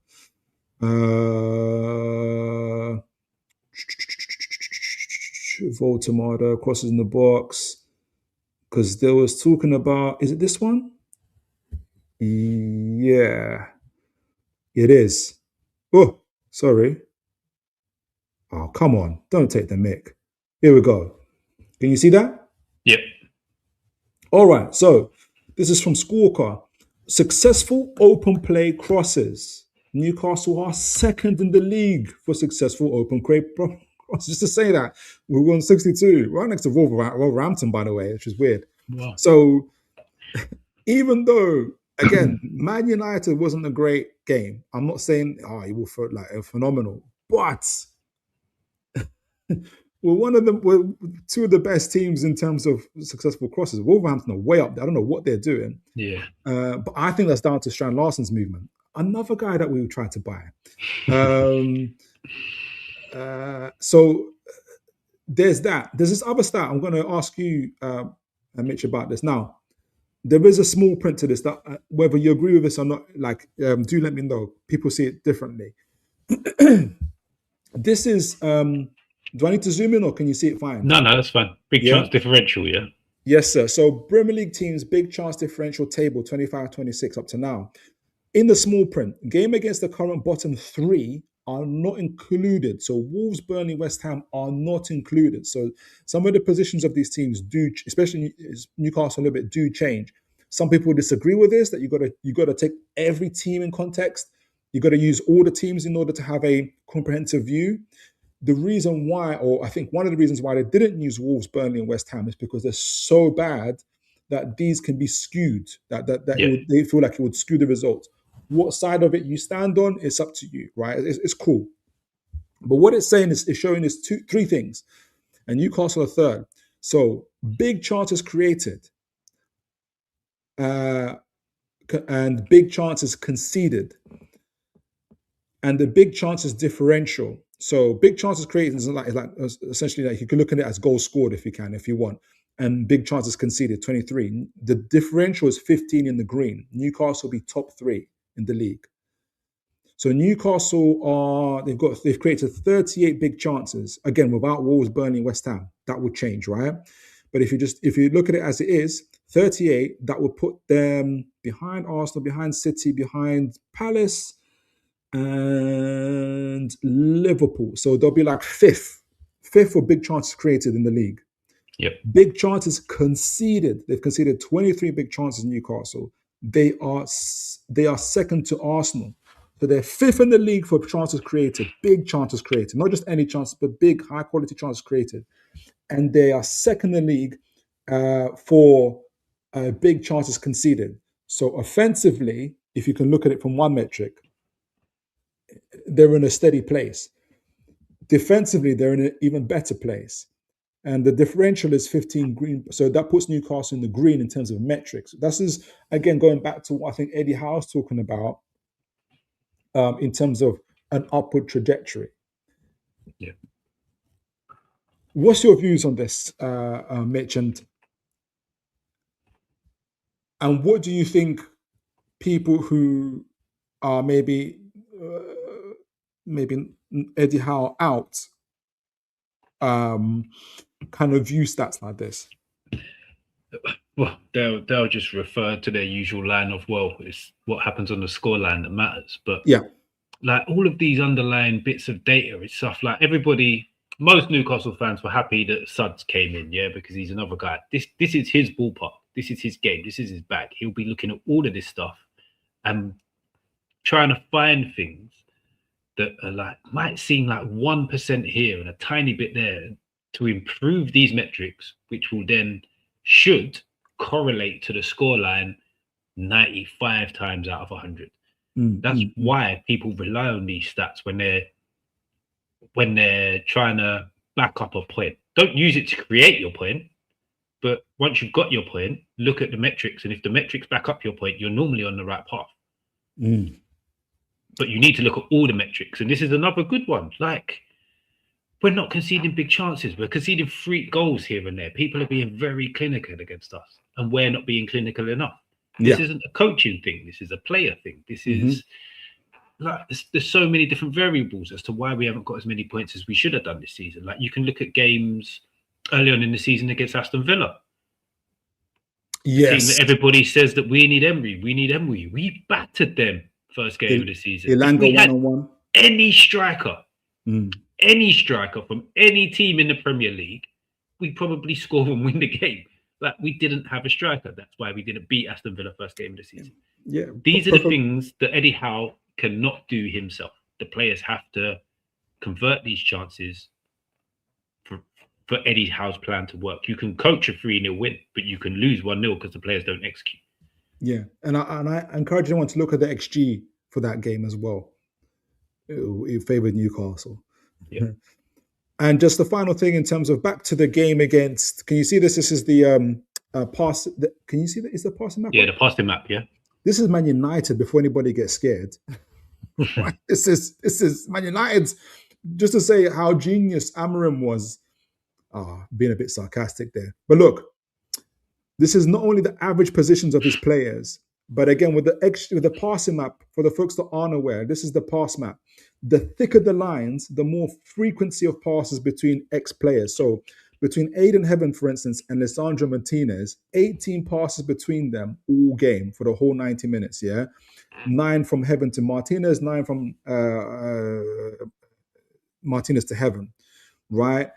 And for instance, again, Martinez and Luke Shaw, 15 passes between them, 8 between Martinez to Shaw and Shaw to Martinez. This is, when you look at, what this helps you to do is obviously, is try and kind of get an idea of where the pattern of play was, right? By the way, from their average positions, Man United spent a lot of time in their half. They only have really 1, maybe 2 players on average, right? Obviously, don't take it as this is how it was through the whole game. It wasn't. Obviously, you saw them in our box and everything else. There was corners. But if you look at the average time spent, there's only 2 players, Sesko and Mount. And by the way, when you're looking for patterns of play, the most frequent ones are between their defenders and their DM. Ugarte, Lissandro, and Shaw, and a bit of Aiden Heaven. The next one up is Casemiro and Diogo Dalot. And that's why their long balls percentage was so high, because they were trying to be direct of us. Yeah. And this is the home team. Newcastle United. Can you see the difference? Oh my God. If you look, I'm talking because I keep on having like someone who doesn't like Eddie Howe in, and who wants Eddie Howe out, and I get it, I'm trying to be like as empathetic as I can to it. You just saw Man United. Let me just remind you, Man United. Sorry, before you continue, there's a few things going on in the chat here. We were talking about big chances and our big chance creation, and someone said if they fall to Gordon, that it's not a big chance. On that, I would just like to say, if you revert, there's an interview with Tonali, I think it's with Sky Sports or TNT, and he has to put together his perfect player from Newcastle players. Go and check out who he says about finishing. And that will tell you why probably our big chances are created a little bit around Anthony Gordon. It's not just Howe, it's not just the coaching team. Someone who probably would have been considered one of our best players last season turned around and picked Anthony Gordon for finishing from the Newcastle squad. So it's not a myth. It's not something that's done by fluke or we want Anthony Gordon to score goals. There's something behind it. Yeah, exactly. I saw that interview as well. And just on the thing on Man United surrender the possession, I get what you're saying, Adrian and Andrew, and a few people have said it. But they're not giving us a free lunch here. They gave us possession because they had no choice. Because if they fought us for possession, they would have lost that possession. They would have lost that. They saw the game against Chelsea and they said, we're not as good as Chelsea. That's why that game against Chelsea was so open between both teams, because they both went at it. That was a high quality game. One of the best games you're going to see in the league.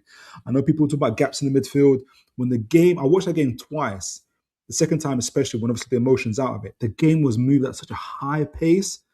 Like, I'm not surprised there were gaps. I'm not saying there's excuses for that, but that's what happened. Man United cannot go toe to toe with us. If we could take the Man United approach. I'm trying to be okay. We could take the Man United approach and sit in our box game to game. We did that before. If you want to talk about Steve Bruce, we did that with Steve Bruce.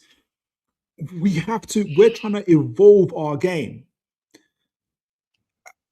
They said, it's a tactic. They knew that we can't break down low blocks and And that's how that shows his you know, his dexterity. He's flexible. Ruben Abrams flexible. It's called a hit and pray, and hope that Newcastle don't score. That's all that they've done. I commend them for defending their box aggressively. But look at this pass map, guys. Just look at this pass map from Man United. Remember, the thicker the lines are the more frequent ones between players. Do you want to see our team? Do you just want to see passes between Malik Chow or Dan Burn and Shaw and maybe a bit of Tonali and Bruno? That's what you're going to see all game. And then pray for the next 90 minutes that the opposition team, as they're pummeling our goal, don't score. Who's number 13 here, by the way? Number 13. Yeah. Oh, let me get back to it. Dorgu.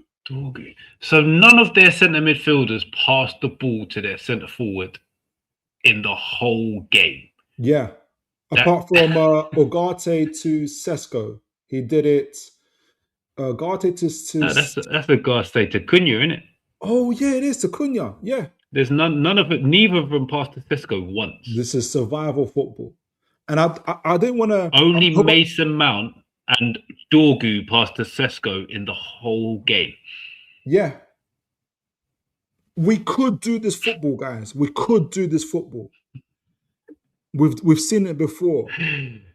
You know, but I don't want to play this football. Big up to my man, Igal.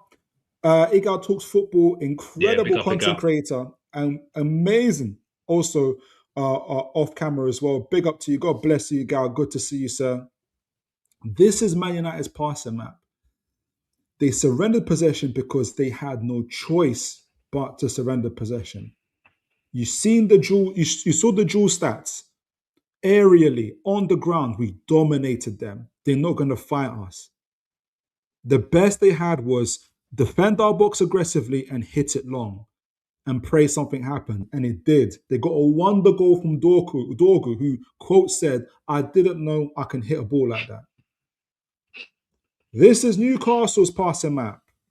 You can clearly see by the thickness of our lines, our patterns of play. Now, I've seen obviously various analysts talk about this. Not everybody's, again, some feel that our team our players are too wide apart from each other, that it's predictable in terms of we're always trying to play on the flanks. I watch a lot of football, Mitch, and everybody's got a predictable pattern of play. Yeah. And that's the whole reason why it's called a pattern. But you cannot deny this is Newcastle's average position, by the way. And people that said that all we do is 4-3-3, we played in a I think it was a 2-3, no, 2, you can see the 2 in the back here, 3, and you got 1 just hiding there, 2-3-5. That was our formation. We're not doing the same formation. We're not doing the same flat midfield 3. I've seen it in games where we've seen, I get that, but this was not the game, guys. We've got 8 players on average in Man United's half. You can clearly see connection between Gordon and Hall, 25 passes between them. And by the way, of those 25, only 6 went from Gordon to Hall, which shows you maybe a pass, which could be an indicator of a pass backwards. The rest, 19, were all going forwards, trying to get that winner. It didn't work out. Shaw getting the ball off to Ramsey. 14 passes between him and Ramsey. Ramsey's so close to Voltemada, he's underneath Voltemada. That's the average position for, Ramsey gets so much stick. But look, guys, the game is on the website. Just if you got time, 20 minutes, 30 minutes, just watch Ramsey. When people are saying there's no one around Voltemada, this is the average play position. Ramsey's so close to Voltemada, he's underneath him. Bruno is right next to him.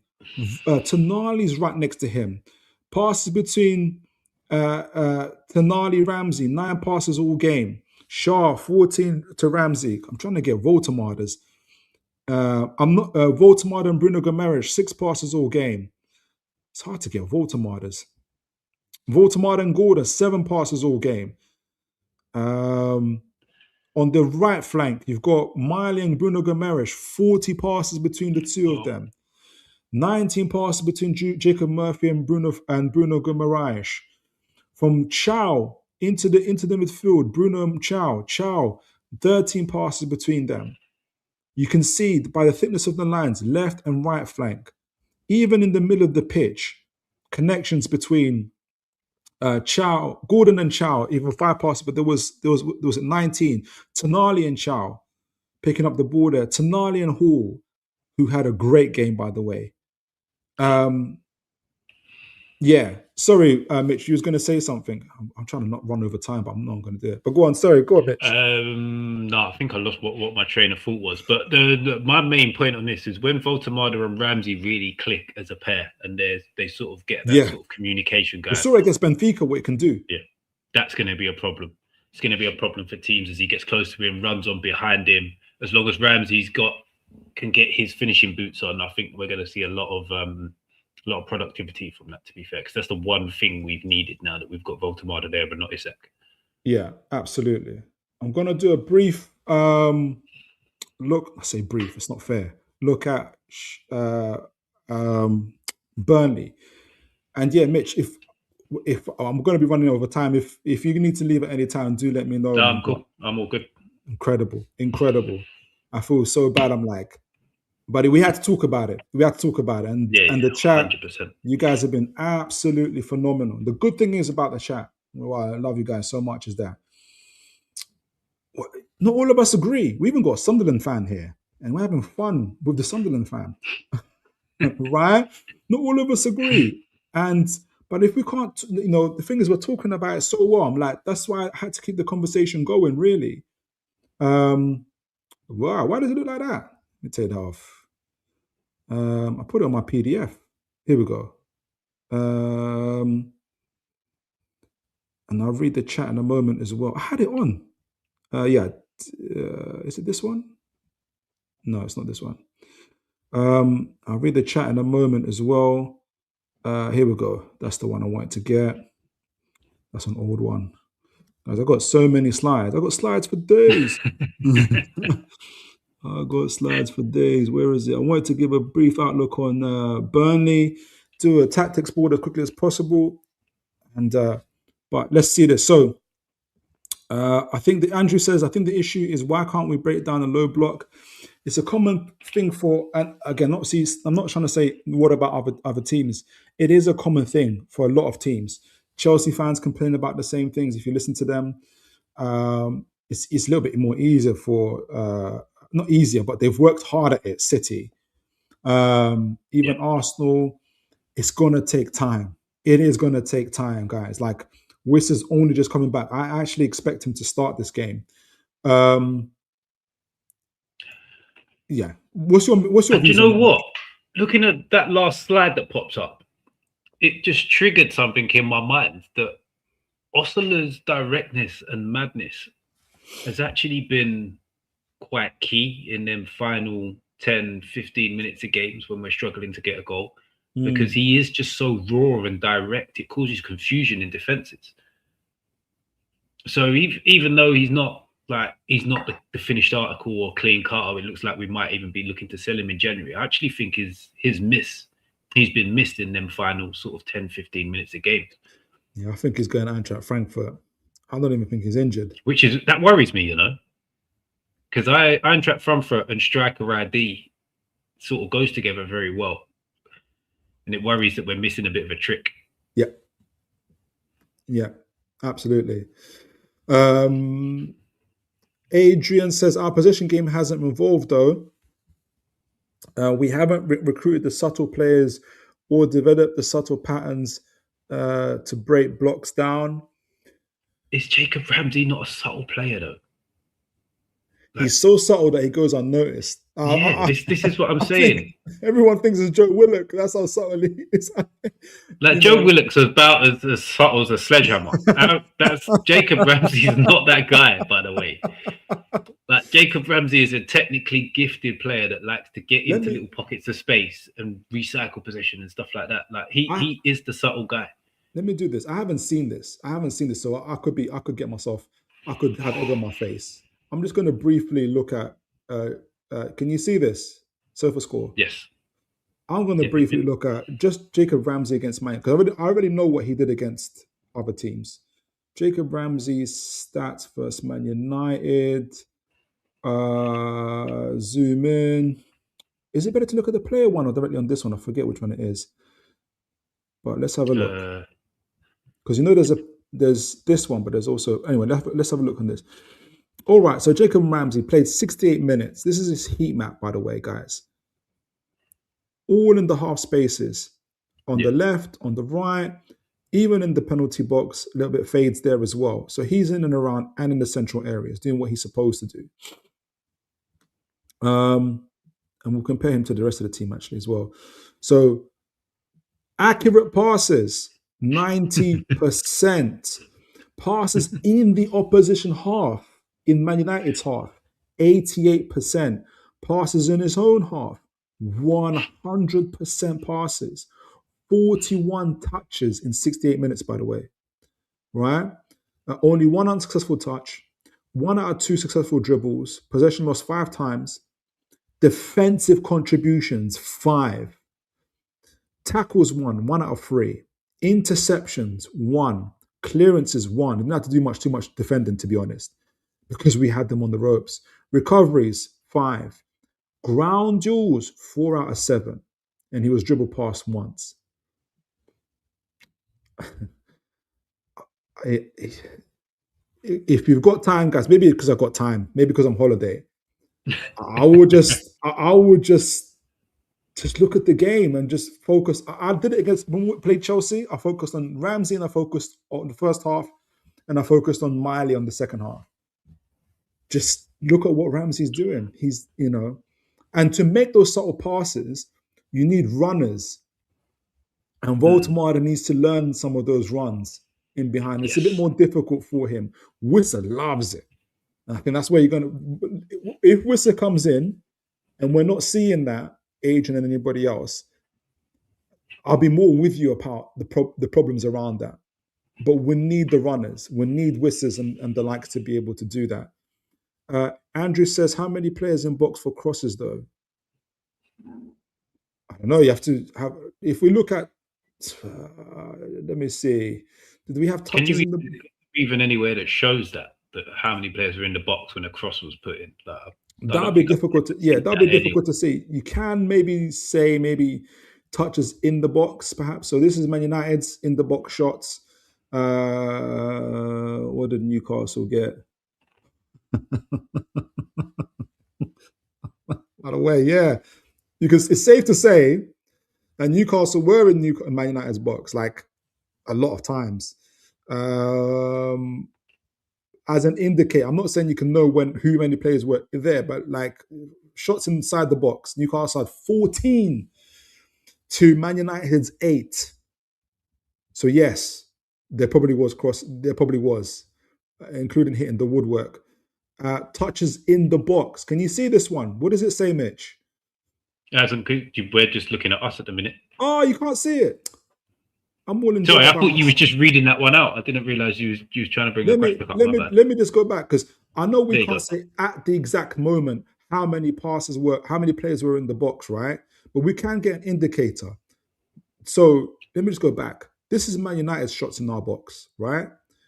This is Newcastle's in Man United's box. Can you see it? Yeah. Yeah. So then we can see that Newcastle had, for instance, 16 shots in total, 3 shots on target, 4 to them. Then you can see shots inside the box. Newcastle had 14 shots inside Man United's box, whilst Man United had 8. Right? Touches in the opposition box. Man United had 15 touches in our box. We had 44. So what that lets me know going back to Eddie Howe, going back to the players. Eddie Howe is setting up a system where we're getting 44 touches in the opposition box. We're getting six to when the opposition is only getting 15. We are getting 16 shots inside the box, or they're getting 8. We're getting 46 crosses while they're betting again 8 or 9. I just don't understand how this can be an Eddie Howe problem at this stage. Yeah, it's mad, isn't it? It's yeah, big up Richie. You dropped in just the right time. I was just talking about your team. Big up to you, Richie. Big up to you. All good, all good, all good. God bless you, sir. So, and I'm not going at you, Andrew, but you just reminded me, like, you know, Eddie Howe's getting blamed for this stuff. You know, there's a point where this Eddie Howe will be looking. Sometimes you coach a win and you actually lose. Like you can't do anything about it. If you're missing chances and you're not getting shots off, what do you do?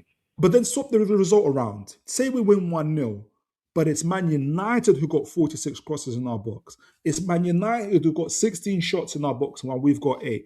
It's Man United who have 47 touch in our box and we've only got 15 in theirs. It's Man United who have 8 players on average in our half while we barely got 1 defender in theirs. Yeah. Are we going to be saying, Eddie Howe, tactical genius? No, we're going to be saying he was lucky, like people are saying like he was against Fulham, like they're saying he was against Burnley, like and stuff like this. Ruben Amorim is so flexible. At least his changes. I'm like, is it? Oh my day. I'm sorry, guys. I don't mean to be, but it's just it's now getting to me. The more I'm looking at these stats, I didn't even expect to see that. Jacob Ramsey is no better than Joe Willock, and he's got like 90% upwards passing accuracy. His heat map shows himself in the opposition half. Anyway, so I'm going to actually talk about Burnley in a minute. Okay, sorry. Andrew says, how many difficult saves did Man United keep? He didn't have to make too many saves, and that's the problem that we're saying. Yeah, how you that's got on the 16, players. That's not Eddie Howe, though, isn't it? Yeah, that's exactly what we're saying. 16 shots in the opposition inside the box, and the goalkeeper maybe worked once, twice. There was a header we had in the first half. That's not Eddie Howe. I don't know what Eddie Howe can do about that. Osola brings chaos. He doesn't know what he's going to do with the ball, so opponents haven't got a clue. I love that. Big up to you, Richie. From United TV, folks, I recommend you like, share, subscribe. Incredible creator. Just dropping in to say, hope you had a good Christmas. Thank you, sir. I did. God bless you. Hope you have a good new year. You too, sir. God bless you. Thank you so much. I just can't remember any difficult saves the keeper had to make. He was, yeah. I think we're going to ask the players about that. Football-wise, very happy with the result. I think some of those stats reflect United going extra defensive to protect the lead. Amorim is pretty cautious. He's pretty lucky. I'm telling you. I know this football because we played it under Bruce and we played it under Benitez. I know this football. Don't make me. We can look at those stats again, and we can call Steve Bruce a tactical genius. Genius, yeah. I come in peace. Big up to you. Nah, don't worry, Richie. This is me. This is an internal struggle I'm having. And he wasn't even in the box. I'm not sure who else. I thought he would defend well, really. You did, 100%. You did. You defended aggressively. You did. We made it easy for Man U. Gateshead would have kept a clean sheet against us. We put up a very good stats when we lost 1-0 to Arsenal because they switched to be extra defensive. Yeah, but like, I agree with that point on certain respects, but sometimes you're kind of forced into that. Like, if a team's got a 1-0 lead, if they can play football and keep the ball and still attack without being troubled too much the other way, they will. If they can't, they'll sit back in and hold on to what they've got for dear life. Like, And that's kind of what it looked like to me, to be honest. And I would argue, again, watching the first half again, I think we were the team with the initiative. I would almost say that the goal that you scored was against the run of play. Like you after that goal, like 5-10 minutes, you were causing trouble. But before that, we had it in hand. That was Arsenal. That was like early in the season. Arsenal. I don't think Arsenal go extra defensive against you again, and I don't think you had a choice. You went defensive because aerially on the ground we were physically dominating you. Yeah. We have just got better quality players than you. Obviously, you're missing Mbeumo, you're missing Ahmad. Like it was. How do I say? When it's something that's done out of survival. That's what it was. Players versus manager chat. It's like Man United stream. There's a lot of Newcastle fans who want to treat the club like it's Man United and Chelsea's. They want to hire and fire. When they say, "Oh, he wants us to League Cup," but so what? We've got to move on. Yeah. We've got standards. The same manager who gave you those standards. Trust Almiron to be lucky getting a standard. What if we give Wolves goodness gracious, Andrew, don't worry. Jeez, bro. When do we even play Wolves? When is that game? It's coming up though. We've got if you see the next slide, fixture of games, it's gonna be interesting. All right, so I'm actually going to talk about. They're 4 league games away. So yeah, he's already worried. He's not worried about the PSV Champions League. Forget that. I'm worried about. Madness. He's not worried about the Man City League. Don't worry. Don't worry, Andrew. League-wise, we win the next 5. Yes, Andrew. Just for you, the next 5 in the league are wins. He doesn't want to. All right, so I'm going to talk about Burnley. Big up Burnley. I'll go through as quickly. I want to talk tactics with Mitch before we get off. But essentially, talk about low block because they have no choice.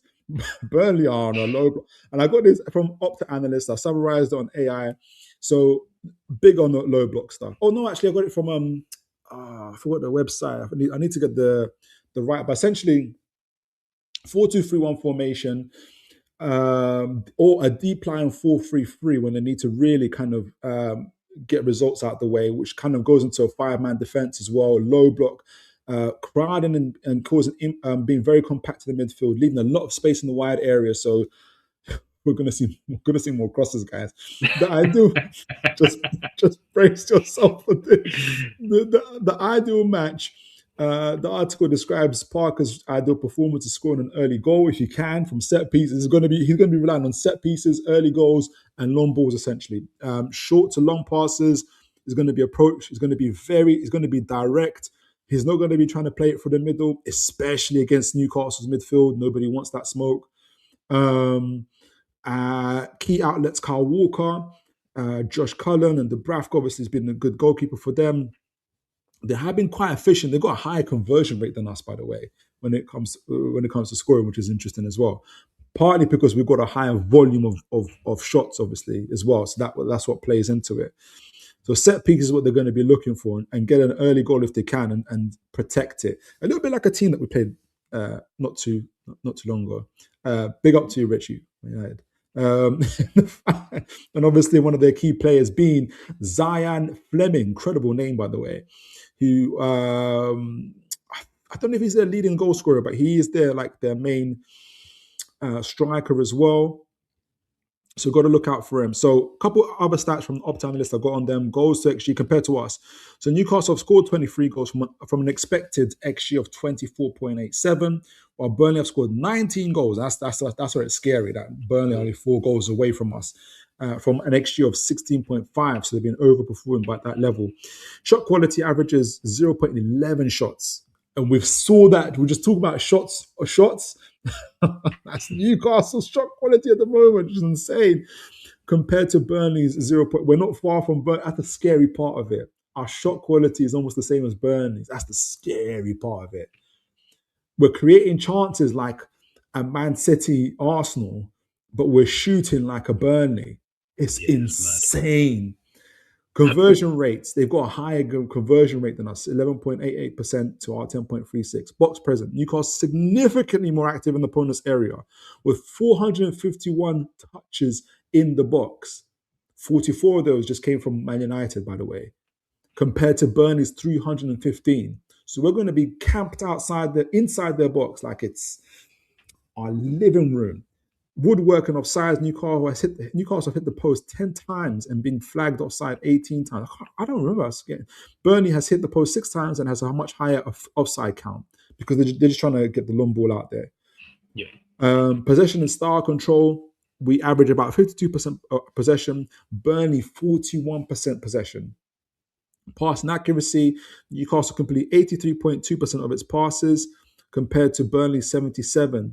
Newcastle are more sustained in possession, so we have at least 10 about 190 of 10 plus sequences. So we take a little bit more time compared to Burnley, who are much more direct. So build up sequences 19 versus R45. So they're going to be going direct. We're going to be probably a little bit, we'll be direct, but not as direct as them. We'll be able to have a little bit more possession. Newcastle's far more aggressive defensively, 226 press sequences and 130 high turnovers. Burnley have 186 press sequences and 94 turnovers. So we're going to be dominating this game. Set pieces, Newcastle have been more productive set pieces, scoring 8 compared to Burnley's 4. Our set play XG, set pieces backed by an XG of 7.10. So we're just overperforming by 1 goal, while Burnley sits at 5.54. Set pieces account for 34% of Newcastle's total XG. Defensive metric stats. So Burnley significantly have a poorest defense. They've conceded 34 goals compared to Newcastle's 23. Expected goals XG. Burnley face a higher volume of higher quality chances with an XG of 35.63. So they've conceded 34 goals. Their XG conceded is 35. So they deserve to be 34 goals. If anything, people should score at least 1 more goal against them. While Newcastle's XG is 20. They got 20. We've conceded 23 goals. We've conceded 23 goals and we've got XG of 20. Guys, we're second to Arsenal on conceded goals, and we've still conceded 3 more goals than we should have. We've got Dorgu doing wonder goals, saying, I didn't know I can hit the ball like that. That's crazy. Dorgu, Reece James free kick. It's just mad. It's mad. And you know what? I watched Chelsea against Aston Villa and he had a free kick. I just wanted to see if he would score. He hit it straight against the wall. Straight against the wall. And I WhatsApped the group. I said, how is this guy doing worldies against Newcastle? And he hits it straight against the wall against Aston Villa. Liberty. Absolute liberty. So we all know about style of play. A little bit more high press and dominance. A lot more will be against Burnley, for instance. And Burnley are going to be a lot more direct. So, all right, let's get into the tactics board. I mean, from what you've seen so far and what we've read, Mitch, what's your kind of early views on the game, and how do you expect for it to, not necessarily the result, but like obviously we're going to talk about the results later, but like how do you expect it to kind of play out on the field? I think we'll dominate possession quite a lot. We'll try and press them as high as we can and try and win the ball back in their half most of the time. And then from looking at that, it looks like we will see a lot more crosses. I think Jacob Murphy will probably start. Anthony Gordon will probably start if they leave us space in the wide areas, because they're the 2 crossers of the ball that we've got in the side. And I'd like to see Barnes play just because I feel he links better with Voltemada. But if it is Visser and it's Gordon and Murphy, it could be quite a successful pairing, because I think his movement in the box causes danger for the centre backs. So yeah, it'd be interesting to see. I just hope that we have a little bit more. If it doesn't work, I think it would be good to see us try something ever so slightly different. If the plan A isn't working with the volume of crosses into the box, because Burnley will try and defend as well as Man United did. I don't think they'll be successful at it if we hit as many crosses in as we did in that game. But Be interesting to see. I agree. And we're going to talk about the starting lineup in a moment. Just going to check the chat. Shit. You're right. Yeah. I think I knocked something off the table. You was getting angry just watching them stats. You're like, what the? What's going on? Richie says, we played Wolves a few games ago. They were the worst team I've seen for decades. Yeah, but they're broken, man. I watched some of the interviews afterwards. Again, when I watch this stuff, yeah, I'm like, I got PTSD. I'm like, yeah. Remember Jamal Lascelles? Because no one cares anymore. Remember them days. Yeah. Remember them days. I think some Newcastle fans forgot. Hey. Yeah. You hear it, and you're like, yep, been there. Yeah. I've seen players say that before. I've seen that before. Andrew says Dubravka is a better shot stopper than Ramsdale. I'll have to see the stats. Last time I checked on stats for Ramsdale and Pope, they're average. And I mean, I don't mean that to be as an insult, but they're average in terms of they're not overperforming, they're not underperforming. They're stopping the shots they should be stopping. You need, especially in games like Chelsea against Man United, and you need a wonder save somewhere. Why do you think Pep went and bought for Donnarumma? Yeah, straight after buying Trafford. Why do you think? One Another reason player that was supposed to they were conceding more shots than they normally concede. Yeah. So they're going to go and find the biggest monster shot stopper they can possibly find. Exactly. That's what they did. Exactly. And we're trying to get the guy that we should have got in the first place. Jeez, I know. Like, this is what I mean. Like, they bought Trafford and then bought Donnarumma. He doesn't even play. And now Trafford's going to be available Liverpool in January. bought Ekitike and then bought Isak. He wasn't even going to play. Like, this is... It's mind-blowing. It's insane. Some people shouldn't have money. Andrew says, so looking at all the stats and data, taking it all into account, that's 1-0 for... But no way. No way. We don't go 2 games without scoring. 100% we do. No. We don't. Yeah, but we've got Ramsdale on goal and Burnley have Dubravka. But I'm not going to do a revision of history. We also had Dubravka's issues with scoring, and he considered 2 goals the last time he played against us. It's going to happen again. All right. So starting lineup, I'm not going to focus. In terms of this is our previous starting lineup against Man United, I'm going to propose, Mitch, and see what you think of this so far. In fact, let me get our bench up a little bit. First of all, what do you... let me just get Joe Linton, Wissa, Barnes. Elanga's injured, isn't he? He's not going to be playing. Willock. Who else is left? That's it. Kind of. I think that's it. Okay. Here's what I think might happen now. I think Wissa starts, and I think Barnes goes on the right. Okay. Because Eddie Howe has done this before, but he hasn't done this. It's happened in a game. I forgot what game it was, but it was a substitute type of thing. So I've got Wissa, Gordon on the left, and Barnes on the right. The reason why I got Barnes on the right, there's a couple of reasons, not because of necessarily Jacob Murphy's performance. He was decent. The crosses came from somewhere, didn't they? But not only can Barnes use his right foot, but I think he's going to have a lot more joy cutting in when we play. I also think Wissa's movement changes things a little bit as well, where he'll be able to create space for other players. What did I do here? So I think Wissa starts over Voltemada because that should have been how it was at the beginning of the season. He's got his fitness back. And I think we'll probably see an interchange from when they play in Europe. And like you said, Wissa's the closest profile to an Isak. So the transition to how we'll go from Wissa to Voltemada should have been a lot more slower. I almost feel like we're going back to the beginning with this sort of lineup. And Gordon stays, despite what people have saying. He had a decent game in my view. Obviously, he didn't. The goal scoring is the annoying part, but he had a decent game. Chow and Shaw maintained their places. I'm begging for Botman, but he's injured. So will probably be something along these lines of, again, sometimes we just do the two at the back because it's Larson and Brozier, and we'll take them on. What's your thoughts initially on the starting lineup? Do you think it's an imbalance? I think we keep the same midfield.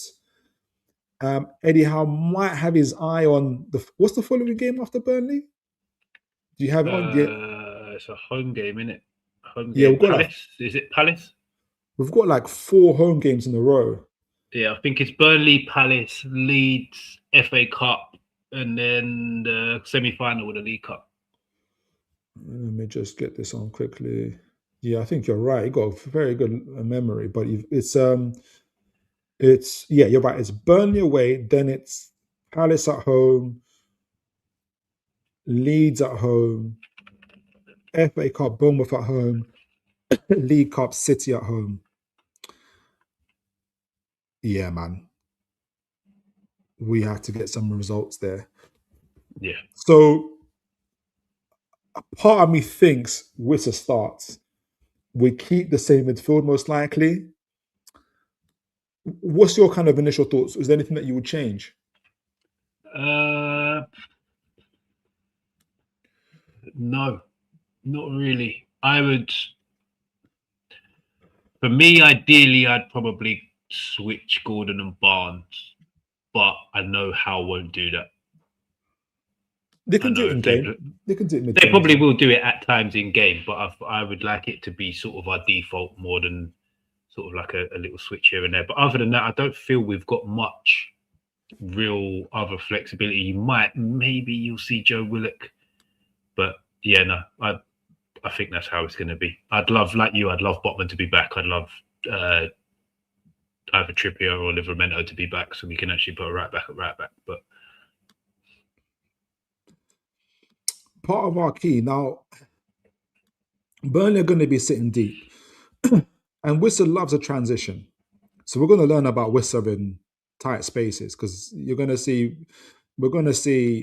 it more a little bit more like this. Maybe that's a bit too deep, but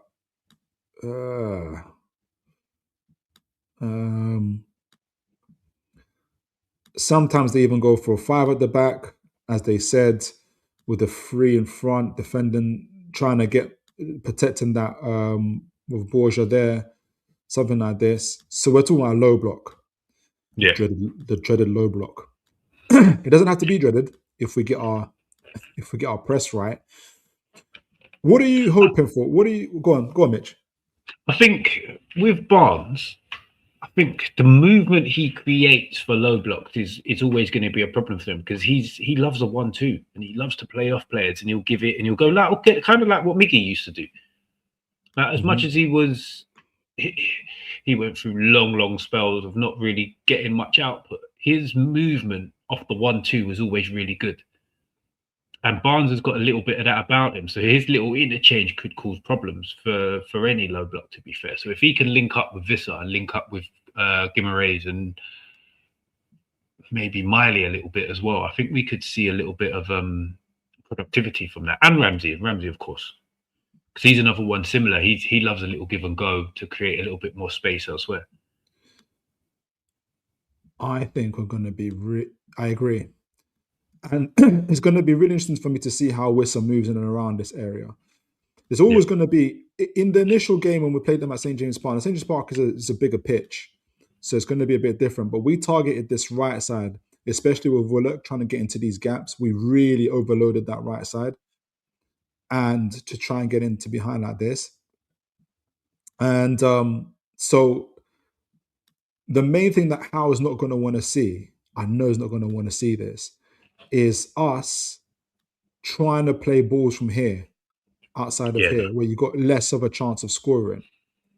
He is going to be demanding that the likes of Miley and or whoever's or Barnes, but let's say Miley for this instance, gets in behind, and then you start creating movements here. Barnes, I think he's going to be training them all week or whatever couple of days he's got to create this movement. Like remember Wissa's double movement against Fulham. Yeah. I think they're going to be training for this moment with Gordon in behind, maybe Ramsey here, in and around here, and with the likes of Hall, Bruno, just on the periphery here for any kind of time that the ball falls back. You probably have some screening here from Tonali. You know, Shah will look like it won't be good if the ball bounces and it goes to, I don't know, it won't be Walker will be here. So if it was Walker further up though, Tonali would probably be the one here and Shah would be central. Yeah. So it'd be Tonali covering just because of his pace. Yeah. Makes sense, right? So then you can just keep the pressure, keep recycling. Chelsea did this when they played them, and one of their goals they scored came from this side with an overload on the right side, and Neto scoring at the back. But this is going to be a big part of their play. But to do those cut-ins, they'll be from that right side, but the best side is going to come from is the left, because that's where Ramsey and Gordon are, and Hall. Yeah. I think that is where our best chance comes from. So I've got Ramsey, Hall, Gordon, and I'm going to have Wissa as well. The movement here, let me just take this off. Now, what's so good about Ramsey is that, and why Gordon and Hall actually, they make life so much easier for Gordon, is when Gordon has the choice of either going left or going right, he's going to fancy himself one-on-one against Walker, as he did in the previous game, because this is an Asian Walker. This isn't, Mr. Elite Walker. It's Walker, I've got 2 wives, I'm tired. I'm just trying to pay. God bless. I'm sorry, Walker. I'm just trying to pay the bills out here, Walker. Right? Either in one-on-one in these type of situations. But as Tonali said, if there's anybody you want at the end of the ball, it's Gordon, and you're gonna see Rams on these sides who doing these underlaps are going to be absolutely crucial to how we play. Because if we can drag a Walker out, right, and getting Hall into these type of gaps here, with Wissa creating double movements. So even if they've got 5 at the back, Ugochukwu is going to be either paying attention to Gordon, and you're going to see Wissa trying to stay at the back of him and getting on those other sides there. Maybe Bruno even occupying, or especially Barnes occupying, preferably, keeping the defenders occupied, and trying to get into the back, trying to get into these central areas, and either playing through balls, or if you're going out wide, getting it to Gordon in these positions so he can drive into the penalty box and try and get these balls, as many kind of these cut-ins across.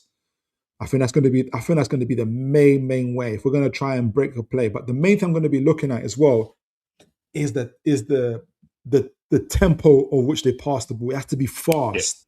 Yeah. It has to be fast. It can't be. So I did think against Man United we're a bit slow. We quickened it up a little bit. Who's Perez? Who gave him Perez? Roberto, are you mad? It has to be quick. It has to be fast. And Hall is going to be very, very crucial in kind of making these underlapping runs, because if they don't follow him, it's going to add extra pressure onto that back line and free up the likes of Gordon and Wissa. I'm very, very keen to see how Wissa plays against the low block. Very, very keen to see how much space he can create. And hopefully we're going to have people, whether it's Bruno, whether it's Hall, on the edge of the box, trying to pick up the loose balls and scoring from the outsides as well. How about you, Mitch? Is there anything you want to add? Like, do you see kind of any other ways we can score? Obviously, set pieces and everything else like that, but maybe from open play, are you seeing anything else? The only other way I can see is a little bit what you touched on there about Vissa. I think his movement will create space for others, and I think that's something that we'll utilise as much as Voltemade is great at what he does. Vissa's pace when he makes little runs will just drag people out of their area slightly. which then gives someone else a little opportunity to either play a pass or take a shot themselves on from the space he's created. I think that's the only difference we're going to see, really. Yeah. And sometimes you'll even get Ramsey in these central areas as well. I think he could be the one that actually benefits from that the most, because his little movement against Man United where he lost his footing is the kind of thing that he likes to do. So if Visser makes a little run sort of into the left of the Burnley box and one of the centre-backs goes with him, it opens that space for Ramsey to sort of cut inside and find a little gap himself. Yeah. Guys, send in your prediction. Send in your prediction. I'm going to ask Mitch in a moment, and I'm going to give mine as well. Send in your predictions. Do let us know who you think will score. What do you think the score will be, first of all? Who do you think will score? And what the result for that day will be. It'll be really, really good to hear from you guys, as always. I'm just looking at previous stats for the game, but I won't get too involved in that. Otherwise, the show will go up past midnight. All right, so let's get into it. I'll read the chat, and then I'm going to ask Mitch for his score, and I'm going to give mine. Lucky Singh. It's ironic you said you call yourself Lucky Singh and then Newcastle draw. That's not so lucky. I don't know about that. But thank you for sending your score, though, Lucky Singh. God bless you. And guys, please do remember to like, share, and subscribe. Aaron says, I don't think Gordon should be playing, to be honest. Barnes is way more effective on the left. Whistle, Barnes, and Murphy. Don't necessarily want to see Murphy, but that's the most balanced front three. Play, Aaron. Could be a possibility. I'm personally quite happy, and I think Eddie Howe likes Gordon, Hall, and Ramsey on that side. I think he favours that bit. Does that change though with Wissa? That could be a thing. Andrew says, have you seen Barnes' stats when he plays on the right? I haven't, no. I'm more kind of talking from an eye test. I know he doesn't want to play on that right-hand side. Not that he doesn't want to play, but somebody's got to do what they've got to do. Like, I think we're going to play a different way. I think the objective is trying to get cut in, essentially. Exactly, like Singh says, Wolves aren't going to get a win. No way. Andrew says, why not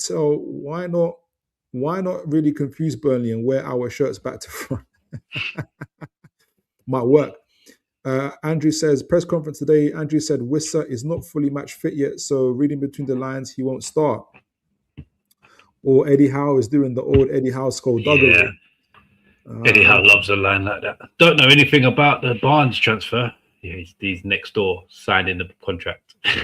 Yeah, exactly. And Wissa just played. He played a full night. Didn't he play nearly a full 90 against Fulham? Fulham, near enough. I think he played 78 minutes, something like that. Yeah, he's good to go. Lucky Singh will play pace, go through different lanes. Wolverhampton, they lost. Why are we still talking about Wolverhampton here? It's Burnley, guys. We're playing Burnley. I see folks already sending in their score predictions. Andrew says, honestly, I think it would be an awful 2-1 win. I'll take it. Yep. I'll take it. Win's a win. I'll take it. Adrian says 3-1. I hope that's to us. Thanks, Adrian. God bless you. Send in your predictions. Aaron's gone for a 1-1 draw. Wow. Lucky goes for a 1-1 draw as well. All right. Keep sending them in, guys. Mitch.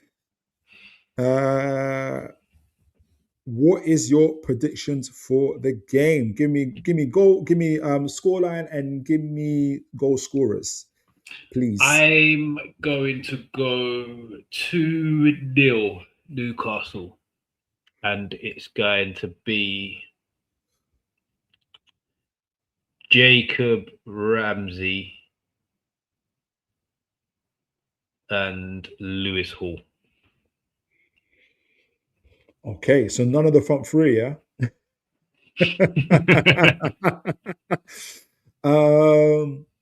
Okay, so that's two. Mitch has got it, given it 2-0. Jacob, Ramsey, and Lewis Hall on the score sheet. All right, I'm going to go for, I think Barnes, I'm going to go 3-0. I think Barnes gets on the score sheet. I think Wissa gets on the score sheet. I'm going to give our front three. I'm going to go for Barnes, Wisser, and Gordon on our score sheet. 3-0 Newcastle United. Can't All really right, get more folks. perfect than that. All three of the front men Couldn't get scoring. more. And then they'll say, it's only Burnley. And then who cares? And then so 3-0 Newcastle is my prediction. Andrew just and the late chat goes, Musamada will score because I've left him out of my fantasy team. There's still time to change it, Andrew. There's still time. Still time to change it. Still time to change. Absolutely. Guys, we had an amazing show, one of my longer shows as well. I want to thank Mitch for that deeply and sincerely for that. We've had like 2.5 hours together. We reviewed the True Geordie interview on Toon Review. Big them up massively, incredible interview as well, and got a take on some of the points that were raised as to why maybe Eddie Howe isn't the man to take Newcastle forward. For myself, speaking for myself, obviously I did my best to be as fair as possible to their point of view. Obviously I disagreed with it and felt that Eddie Howe is certainly the man to take us forward. And I like the analogy that Mitch used about geniuses look mad. What was the point that it looked a bit mad at the beginning? If you put a genius in a room full of idiots, who looks mad when you start talking? Exactly. So I'm hoping that will be the fact for Eddie Howe as well. We did we reviewed the Man United game we reviewed the Man United game, and I thought that we had some outstanding metrics go our way, except for the most important one, which was the scoreline. We need to improve our quality of shots. We can't be having this many quality of shots, this many crosses, this much domination inside and outside the box, and not have our XG of quality shots is like 0.1. It's insane. You can't do that. You have to do better. So hopefully we'll see that against Burnley. And speaking of Burnley, we did obviously the preview for the Burnley game, talked about their team, talked about expectations for our team and who could be starting, did a tactical breakdown with you guys. You guys have been amazing throughout the show, sending in your chats as well. Mitch, I want to give a big, big thank you for coming on. I know you had your own show. Thank you for having me, bro. Yeah. Pleasure as always, man. I love coming on this show. The chat, both with you and the actual chat themselves, always goes off, always good. I always learn, every time I come here, I learn something new. Learn something new while talking football, which are like my two favorite things to do in life. So likewise. Where can the folks find you, Mitch? My channel is Where the Owls Sleep. We did a show just before I came on here, started at 7:30, little sort of preview of this week, midweek games, and then looking ahead to the transfer window where we think teams can improve. We run Mondays. It's normally 8:30. Next week, we're going to try something. We did a show that got a little bit taken down for a while, but we're going to try and finish that show next week of our favorite Premier League goals or favorite English football goals from the quarterfinals to the finals. So check that out next Monday. Amazing. So guys, I encourage you guys to like, share, subscribe on the channel and check it out. As always, folks, you've been amazing. So this is our last show before in 2025. And guys, I just want to say big thank you from 2.5 hour show. And you guys have not stopped sending in your chats. Whether we agree or disagree, it's been proper fun. And I've learned, Mitch has learned. We had a really good time talking all things Newcastle United, and not just the match previews, but obviously around Eddie Howe and everything else. It's been absolutely incredible. I had an amazing year, and I'm looking forward to growing with you guys in the following year as well. I'm hoping to reach 1,000 subscribers at some point as well. I don't really talk too much about that stuff, but if we can, let's set a target and try to get to 1,000 and get the channel monetized, and we'll see. We'll go from there as well. But the main thing has been growing with you guys, having an incredible show with you guys, having incredible guests just like Mitch. We had Kaz from Never a Foul earlier before as well. We get the likes of Bobby Fairview, also a friend of the channel. And we have such an incredible time together, guys. I want to say thank you, guys. I want to say God bless you. May the year that you've had in 2025, may in 2026, I pray even more blessings upon you guys, that you have an incredible 2026 as always. And until next time, I'm going to be back on Thursday. We'll be hopefully reviewing the emphatic victory over Burnley and preparing for the Crystal Palace game, I think. Crystal Palace, yeah. Crystal Palace game. And as always, folks, take care.